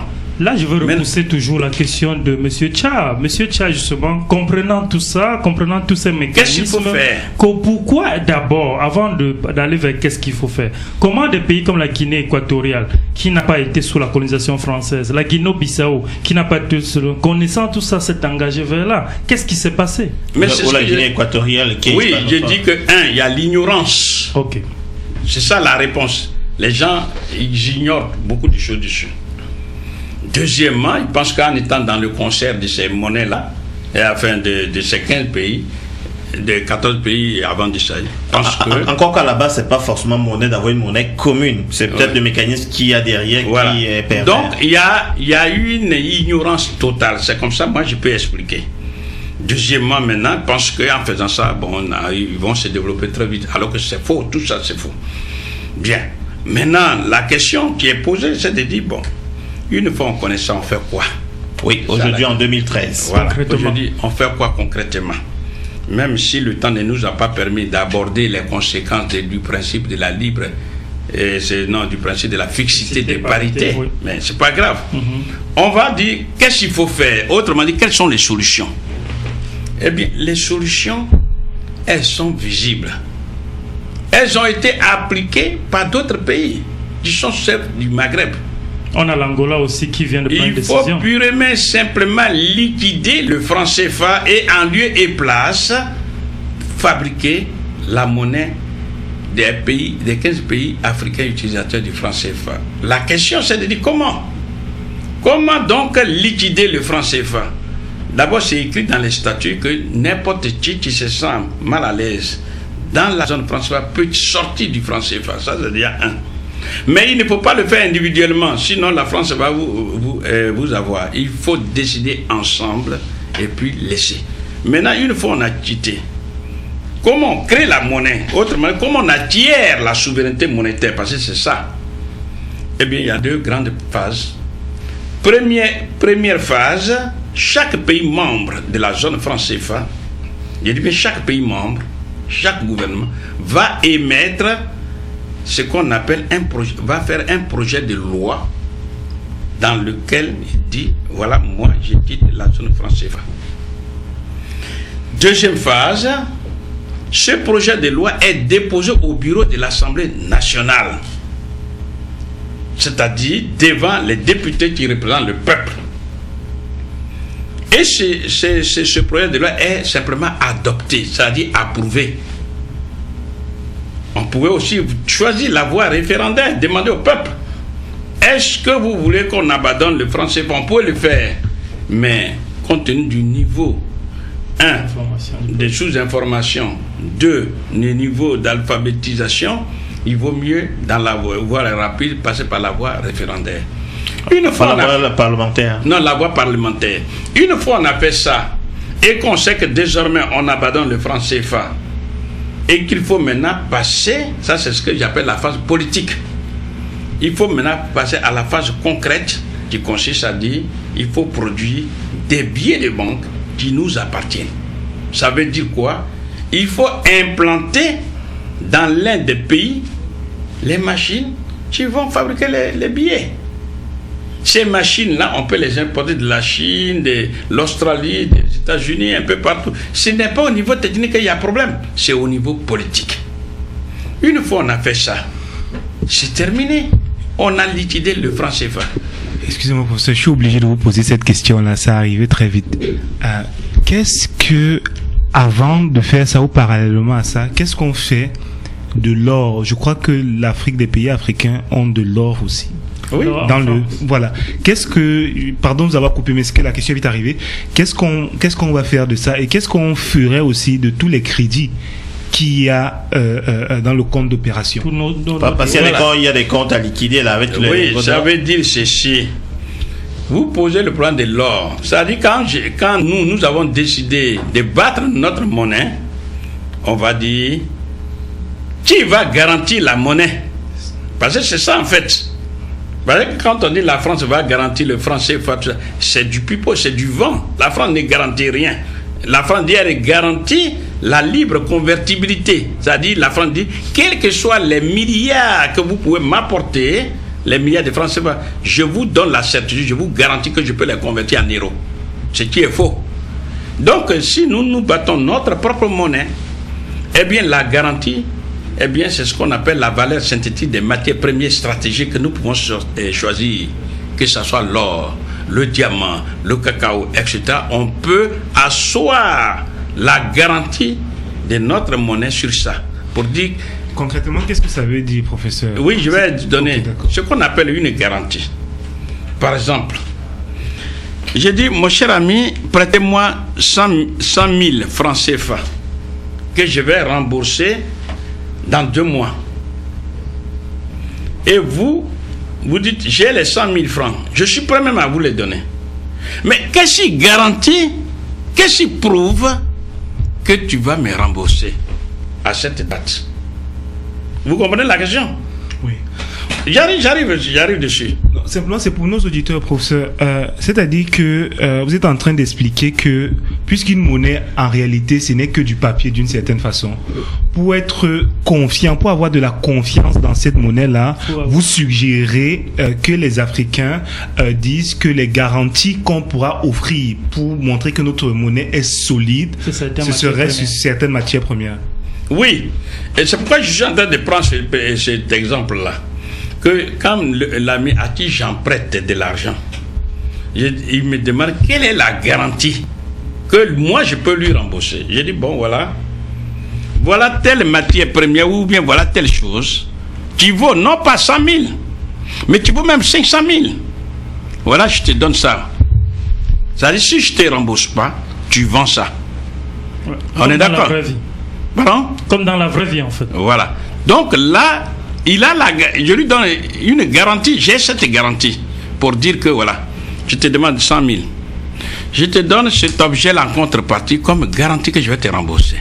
Or, cet objet-là vaut 500 000. Donc, lui, il est sûr que je peux rembourser. Ça, c'est une garantie. Bien. Maintenant, au niveau de la monnaie.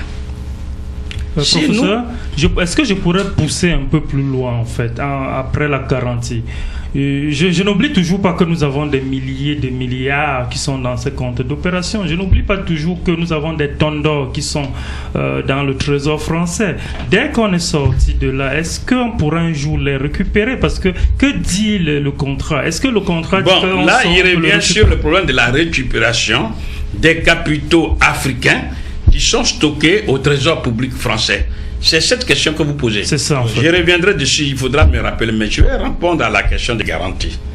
Donc, si on bat notre monnaie, nous pouvons dire, ceux qui vont utiliser notre monnaie, vous pouvez être sûr que notre monnaie n'est pas du vent, comme les autres monnaies dans le monde. Notre monnaie est assise sur des matières premières stratégiques qui sont là. Prenons simplement de l'or. On peut le faire. Ça, c'est un. Parce que pour mémoire, il faut rappeler que avant le 15 août 1971, le dollar américain était convertible en or. C'est-à-dire, au sortir de la guerre, les États-Unis, dit-on, détenaient 25% du stock d'or dans le monde. Donc, les États-Unis ont commencé à émettre des dollars qui étaient convertibles en or. C'est-à-dire, vous avez des dollars, demain vous pouvez aller voir votre banquier pour dire, tenez votre dollar, donnez-moi la contrepartie. C'est ce qu'on appelle une valeur refuge. Non, ça c'est autre chose, mais c'est la convertibilité du dollar en or. Et les États-Unis ont profité de ce capital de confiance placé en eux, et ils ont émis plus de dollars que de stocks d'or qu'ils détenaient dans leur coffre-fort. Jusqu'à ce que les bruits courent de gauche à droite et que les gens commencent à rendre partout les dollars pour dire donnez-moi en or et ainsi de suite. À un moment donné, les stocks d'or ne suffisaient plus. Les Américains ne pouvaient plus payer tout le monde, ne pouvaient plus convertir. C'est ainsi que le 15 août 1971, Richard Nixon, président des États-Unis d'Amérique, a décidé, déclaré unilatéralement l'inconvertibilité du dollar en or. Alors que tout le monde n'était pas remboursé. Non, tout le monde n'était pas remboursé, c'est fini. Et c'est à partir de là seulement, le seul garant, et ça j'aimerais que les Africains comprennent ça, le seul garant du dollar américain, c'est l'État américain. Et c'est à partir de là que tout le monde a commencé maintenant à rejeter la convertibilité des monnaies en or. Et ça a été confirmé à la conférence de Jamaïque de 1976. C'est ça. Donc, quand un État dit que ce bout de papier est ma monnaie, celui qui est le garant, c'est l'État. Alors, c'est ça. Juste le temps de liquider la question sur la récupération. Sur la récupération, parce qu'on avait commencé les pistes de solutions. On a dit, voilà, projet de loi, le vote de la loi, et puis on met sur pied techniquement ce qu'il faut faire. Et la question parlait, c'est de savoir, pendant qu'on le fait, qu'est-ce qu'on fait de ce qu'on a déjà planqué dans le Trésor français? Voilà. Est-ce qu'on part à zéro ou alors... D'accord, j'arrive. Donc ça, une fois, on achève donc l'opération. Une fois on a implanté les machines pour pouvoir fabriquer la monnaie africaine, dans ce cas précis pour les 15 pays africains, l'euro, non, le franc CFA est liquidé. Ça va? Et en tant qu'instrument de l'économie, la nouvelle monnaie africaine, sinon la nouvelle monnaie dans la zone franc CFA circule. Bon, là je ne suis pas sûr les détails. Maintenant, comme vous venez constamment sur la question, que devient donc cet argent qui se trouve dans les trésors publics français? C'est ça la question. Logiquement, la France doit rembourser cet argent. Logiquement, je dis bien logiquement. Est-ce que le contrat le spécifie? Pardon? Est-ce que le contrat qui nous lie le spécifie? Mais oui, puisqu'il y a dans le contrat, c'est dit que n'importe quel pays de la zone française peut quitter. Et quand il quitte, on lui donne le solde de son compte. Voilà, on doit donner. Mais ne nous l'aurons pas. C'est-à-dire que théoriquement, la France doit rembourser. Mais ça n'empêche pas la France de dévaluer le franc CFA. Vous comprenez bien? Au moment où on quitte. Non. Non seulement ça au moment où on quitte, mais par la suite. Pour que ça lui prenne beaucoup moins d'euros pour vous rembourser toute votre dette. Voilà. Donc, ne comptons pas sur ça. Est-ce que vous la soupçonnez aussi de ne pas forcément rembourser, puis de dire, on va garder ça comme ça, on a des ententes comme ça le jour où vous achetez? Non, il y a toujours des moyens élégants, tout ça, mais j'ai dit, une des techniques les plus élaborées, c'est de dévaluer le franc CFA. C'est tout. Parce que je viens de vous donner des exemples. Pour 1 euro, on donne 12 000 roupies. Pour 1 euro, on donne 15 000 rials, etc. On donne même 27 000 dons. Rien n'empêche. Si les pays de la zone franc CFA actuelle abandonnent le franc CFA, il dit je dévalue le franc CFA. Vous avez parlé du veto dans les banques centrales. Vous avez parlé souvent d'unanimité. Donc, ce que vous voulez me dire, c'est que le veto, c'est unilatéral. Ça veut dire, est-ce que pour la dévaluation du franc CFA, est-ce que ces pays membres pourront mettre leur veto aussi? Non. Ça veut dire que c'est la France seule qui a le droit de veto. Donc, si ces pays-là vont... De toutes les façons, tel que ça fonctionne maintenant, ça fait l'affaire de la France. On n'a pas intérêt à changer. Par contre, si les pays africains veulent changer... Non. C'est-à-dire que... Après, ils vont mettre le veto pour que ça... C'est-à-dire que, une fois les pays africains ont décidé de partir, c'est de ça il s'agit. Il vaut mieux abandonner, même si on ne veut pas le dire, il vaut mieux abandonner ce qui se trouve au trésor public français. C'est évalué à combien de et puis, objectivement, commencer à se donner les moyens objectifs pour pouvoir se développer. Oui, parce que, regardez ici, puisque c'est elle seule qui dévalue, c'est elle seule qui prend l'initiative de dévaluer. Donc, si, je vais dire n'importe quoi, si il y a, admettons, 30 milliards, la France peut dire 1 euro égale désormais, non pas 27 000, mais 30 000 francs CFA. Et puis, on convertit, on voit que ce qu'on va vous rembourser, c'est rien du tout.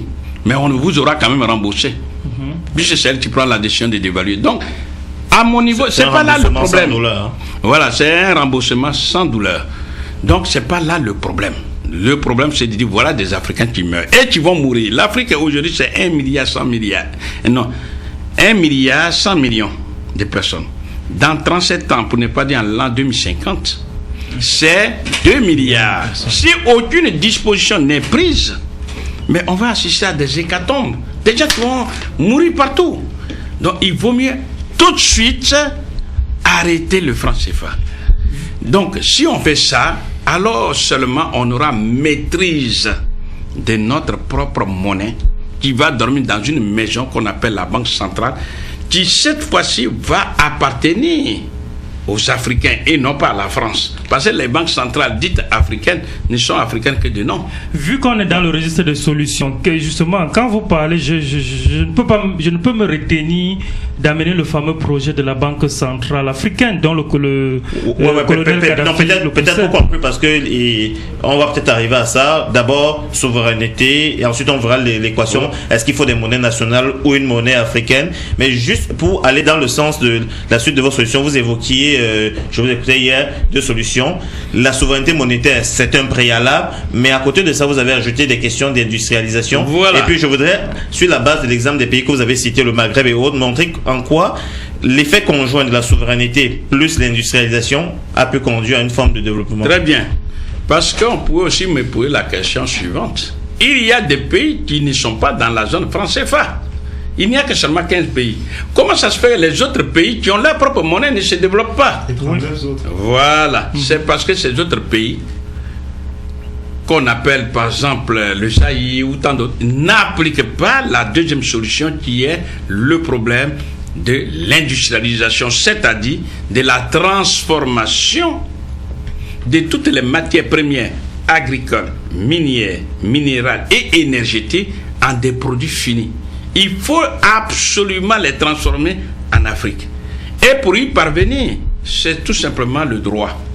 Il suffit que ces pays africains concernés inscrivent dans leur loi des lois qu'on appelle la Constitution l'obligation, je dis bien l'obligation, de transformer toutes les matières premières en produits finis. Et quand on fait ça, il y a des richesses qui sont créées qu'on appelle les valeurs ajoutées. Et ce sont ces valeurs ajoutées qui terrassent la pauvreté. Mais professeur, est-ce que ce n'est pas un peu trop théorique? Je m'explique. C'est que aujourd'hui, quel échéancier on se donne? Aujourd'hui, on a des problèmes d'énergie en Afrique. Comment allons-nous avoir des industries alors qu'il y a plusieurs fois par jour des coupures d'électricité? Donc il y a ces préalables-là à réaliser. Au niveau technique, avons-nous aujourd'hui, si on constitutionnalise la transformation, oui, est-ce qu'on a aujourd'hui suffisamment, ou il faudra encore faire venir des experts, faire venir des expatriés pour résoudre cela? Expertise. Il y a le problème d'infrastructure, professeur. Je vais dire simplement, même si on s'arrête aux matières premières agricoles, on voit bien souvent que sortir des récoltes des champs, c'est souvent un problème parce qu'il n'y a simplement pas de route pour cela. Donc, est-ce que en termes d'échéancier aussi, est-ce que on peut prendre ces décisions-là de manière radicale ou il faudra quand même être un peu graduel? La dernière chose, c'est que ne doit-on aussi produire ce que nous consommons? Je veux dire que est-ce qu'on doit tout industrialiser ou en tout cas tout de suite transformer tout de suite alors que nous ne consommons pas tous ces produits-là que nous transformons? Et alors qu'on est dans le dernier quart d'heure, on est déjà en plein dans le dernier quart d'heure, à la suite de ça, dans le même sens de savoir, est-ce qu'on n'est pas dans un cercle vicieux déjà où on a des inconvénients qui entraînent d'autres inconvénients, c'est difficile de remonter la pente. Alors si on est dans un cercle vicieux, comment on peut renverser ça pour que ça devienne un cercle vertueux? Très bien. Alors, d'abord, il faut dire avec insistance que tout le monde entier reconnaît que le réservoir de toutes les matières premières se trouve en Afrique. Tout le monde entier dit, on n'a pas besoin d'être un économiste, il suffit simplement d'observer que l'avenir de l'humanité se trouve en Afrique. Aujourd'hui, tout le monde court vers l'Afrique.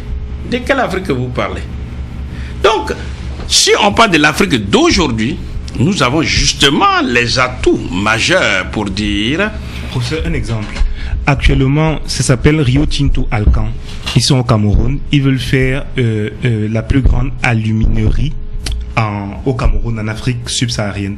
À terme, c'est un projet en 3 phases. À terme, ça va produire 1,2 million de tonnes d'alumine au Cameroun. C'est ça leur projet. Et c'est un projet pour les 2 premières phases, c'est-à-dire 800 000 tonnes, qui va nécessiter 8 à 9 milliards de dollars. Donc c'est extrêmement important. Je rappelle que le PIB du Cameroun, c'est environ 20-25 milliards. Mais il n'y a pas suffisamment d'électricité. Très bien, j'arrive dessus. Donc Rio Tinto Alcan, c'est une entreprise minière canado-australienne. J'arrive dessus. J'ai dit qu'aujourd'hui, l'Afrique est incontournable. Parce que nous, notre problème, c'est quoi? Nous avons, parce qu'on a été élevé comme ça, à voir le monde à travers les lunettes de la France, à travers les lunettes de l'Occident. Or, quel est le pays le plus puissant aujourd'hui qui finance le monde entier? C'est la Chine. Dites à la Chine, bon, voilà, la loi des lois dit, il faut transformer ici. La Chine, qui a atteint un certain niveau de développement, n'est plus prête à revenir en arrière. Elle a une population dynamique à nourrir. Et pour sa propre sécurité intérieure, elle lutte contre la pauvreté. Donc, elle a découvert l'Afrique. Elle dit, mais voilà ces Occidentaux qui s'amusent. Mais au moment où nous parlons, la Chine, elle est là. Donc, lorsqu'on va dire, nous, on ne demande pas autre chose. Quand je dis de transformer, c'est vrai, on va dire 100%, mais ce n'est pas 100% forcément. Okay. Ça peut être 50%, ça va être 60%. Et ça va se faire, effectivement. C'est ça. Quand on a dit de transformer, que ce soit les matières premières agricoles en des produits finis ou semi-finis, c'est valable pour toutes les autres matières. Et on aura, parce que quand on parle de l'énergie dont vous parlez, sur le plan technique, l'énergie solaire, sur le plan technique, ce n'est pas un handicap. Ce n'est pas un handicap. Pourquoi ça paraît un handicap? Parce que ceux qui ont investi dans les énergies dites traditionnelles, comme le pétrole, le gaz, etc., ceux-là, ils n'ont pas envie de laisser leurs investissements initiaux au profit d'autres investissements. Mais au moment où nous parlons de pays comme l'Allemagne, les autres, tous ça sont en train d'utiliser l'énergie solaire. Donc, si aujourd'hui il y a un manque d'énergie, parce que c'est de ça que vous parlez, c'est dû à une très mauvaise politique des dirigeants africains qui ne sont pas assez audacieux. Donc, j'ai dit, on va constitutionnaliser la transformation des matières premières. Ce sera applicable à toutes les entreprises qui veulent investir. C'est-à-dire, ça veut c'est dire préalable pour investir. Ça veut dire que si vous vous intéressez à un pays comme le Cameroun, n'importe quel pays d'Afrique, il dit, mais voilà la loi des lois, vous ne pouvez pas violer ça. Donc, ils vont transformer. Et en transformant, même si ce n'est pas 100%, mais ça les oblige au moins à laisser quelques miettes en termes de valeur ajoutée. Or, l'Africain a toujours tendance à s'auto-réprimer, à s'auto-détruire, à s'auto-limiter.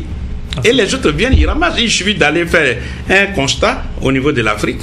La Chine est en train de tout prendre. Mais alors, parlons maintenant... Donc, c'est ça. Ce sont des conseils que vous donnez, c'est ce qu'il faut faire, la souveraineté, il faut pour prendre le contrôle de sa maison, prendre le contrôle de son appareil monétaire. Est-ce que ce que l'Angola fait aujourd'hui, vous trouvez ça suffisamment audacieux? L'Angola qui laisse savoir depuis cette semaine que désormais il faudra, pour tout paiement, pour tout commerce, pour toute transaction, échange, payer, avoir déjà un compte basé en Angola et puis payer avec la monnaie locale. Mais ça, vous trouvez que c'est un écho à ce que vous dites depuis mais des années? C'est ce qu'il faut faire aussi. Pourquoi? Parce que l'Angola vend quoi? C'est le pétrole. L'achète en dollars. Mais oui, vend pétrole et vend des choses, le pétrole. Dit, bon, il faut me payer dans ma monnaie. Ça veut dire que si vous voulez prendre le pétrole de l'Angola, vous êtes obligé d'être un demandeur de l'argent de l'Angola. Or, quand la demande d'un bien est supérieure à son offre, son prix augmente. Le problème des Africains, en tout cas les dirigeants africains que nous connaissons, c'est qu'ils sacrifient leur population. Ils ne sont pas audacieux. Et s'ils sont comme ça, c'est parce que les Africains eux-mêmes, ils laissent faire. Mais professeur, il faut... Oui. Votre réponse, appelle forcément une autre question. Oui. Parce que si effectivement cette initiative-là va faire monter le cours, je crois que c'est le Kwanza et la monnaie angolaise, ça va aussi limiter les capacités de l'Angola. Est-ce que ça va pas limiter sa compétitivité? Puisque maintenant, parce que par exemple la Chine a pu être ce qu'elle a été parce qu'elle peut jouer sa monnaie, qu'elle peut mettre bas et ça favorise ses exportations. Mais si le cours de la monnaie angolaise s'apprécie, est-ce que ça ne va pas être limitatif par rapport justement à une dynamique d'industrialisation? Ou alors est-ce qu'une décision politique peut venir la dévaluer s'ils le veulent? Oui, c'est-à-dire que chacun peut gérer sa monnaie comme il veut. Tout dépend du but poursuivi. Parce que la monnaie, on lui fait atteindre des objectifs qu'on s'est fixés soi-même. Et ces objectifs ne sont pas éternels. Tout s'adapte. Vous comprenez? Donc, si les Angolais font ça, ils ont des raisons particulières qu'il faut connaître. Moi, je pense que le problème, c'est pas un problème, ça.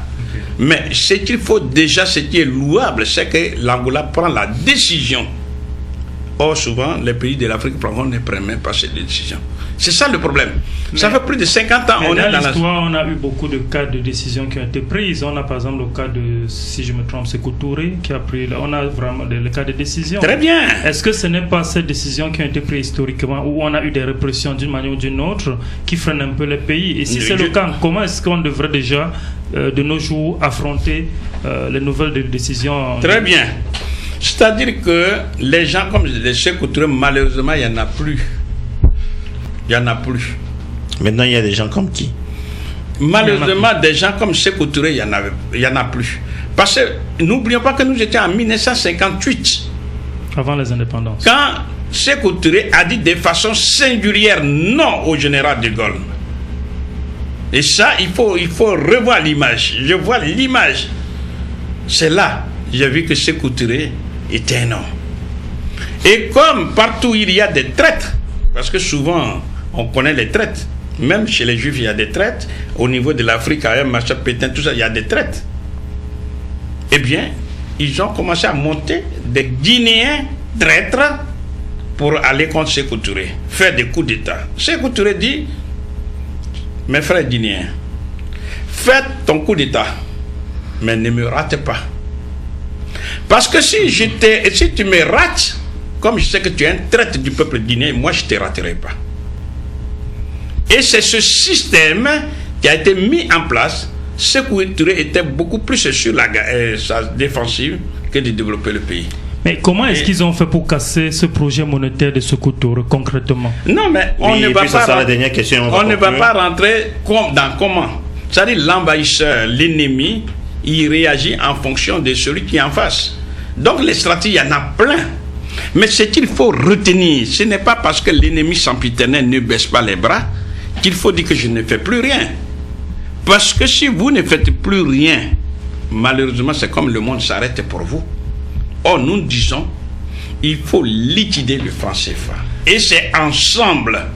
Il faut le liquider. Quand vous dites ensemble, Félix, si tu me permets, quand vous dites ensemble, je veux juste te pousser un point. Nous savons qu'il y avait un projet, justement, comme je le disais au départ, on avait un projet de l'Union africaine pour une monnaie africaine, un projet où on parlait d'un fonds monétaire africain qui devait être à Yaoundé et une banque centrale africaine qui devait être au Nigeria. Qu'est devenu ce projet? Est-ce que à partir de ce projet, c'est un projet sur lequel on peut s'adosser? Qu'en est-il, professeur? Voilà. Et puis et pour conclure, tout à l'heure j'évoquais que avoir une monnaie commune, c'est pas forcément mauvais. Dans le cas du franc CFA, peut-être c'est qui y a de pervers, c'est le mécanisme qu'il y a derrière. Donc pour faire suite à cette question et pour conclure, c'est de savoir, maintenant qu'on a pris la souveraineté de notre monnaie, on a liquidé le franc CFA, est-ce que vous pensez qu'il est plus intéressant d'avoir chacun sa propre monnaie, ou alors quelque part il y aura un effet domino d'avoir une monnaie commune qui va nous amener encore plus loin si on se met tous ensemble? C'est-à-dire que le problème, il ne s'agit pas de chercher à avoir sa monnaie personnelle, c'est pas ça. Parce que n'oublions pas que l'économie se régionalise. L'économie, je dirais même, se continentalise. Absolument.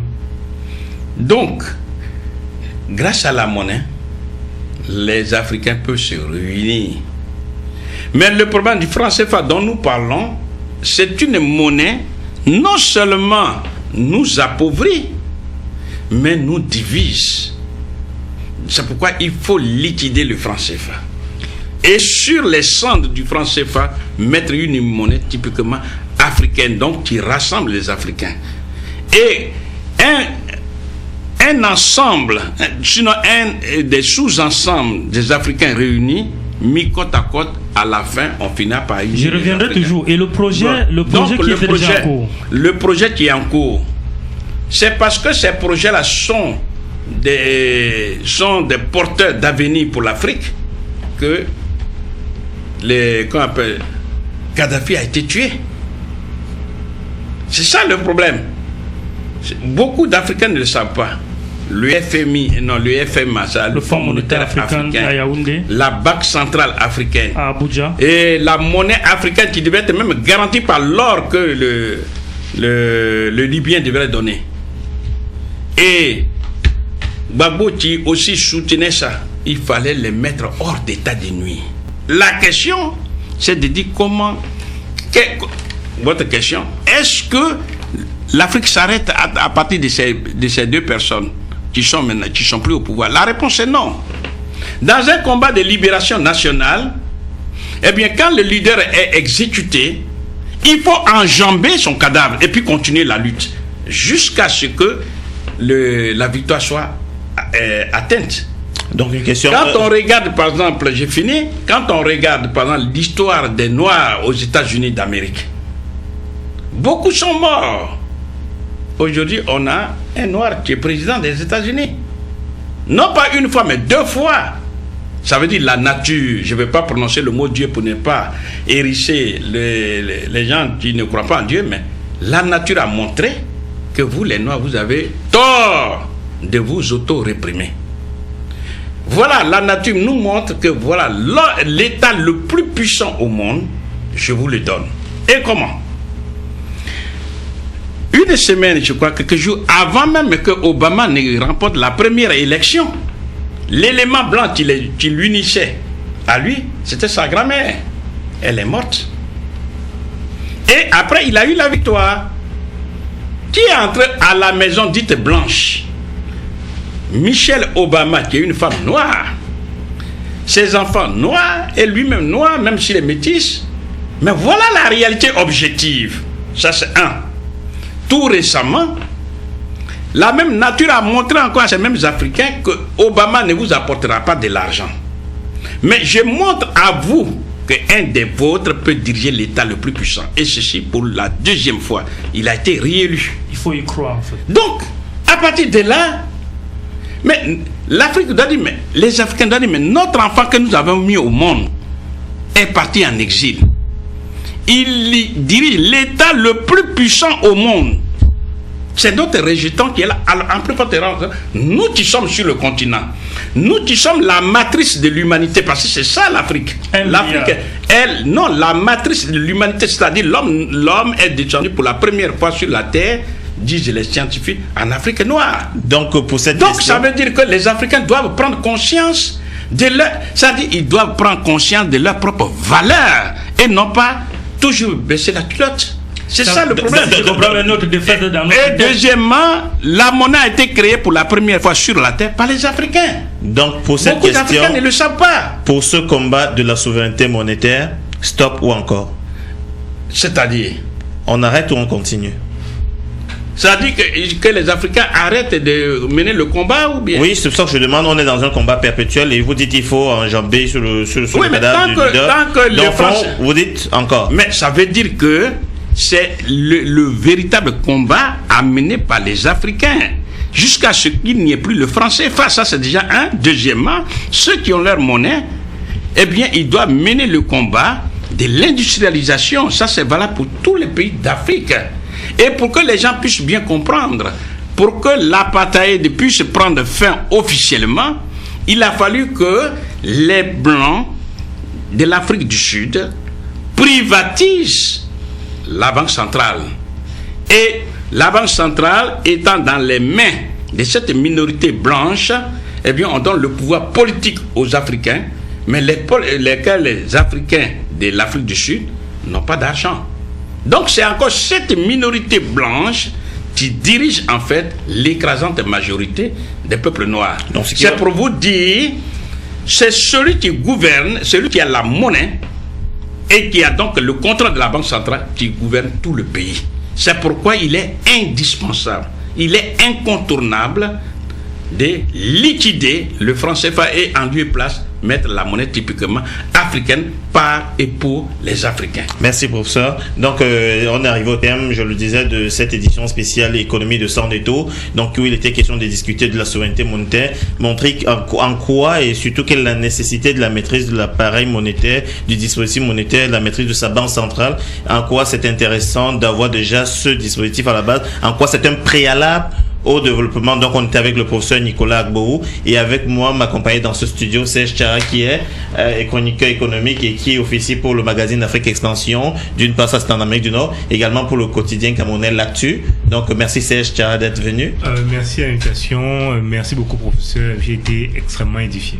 Donc Jonathan Tala qui est au DEX éducation de Radio Cameroun Voice qui nous a rejoint pour l'occasion. Merci Jonathan d'être venu. C'est moi qui vous remercie. C'est tout un grand honneur pour tout ce que j'ai appris aujourd'hui sur la monnaie.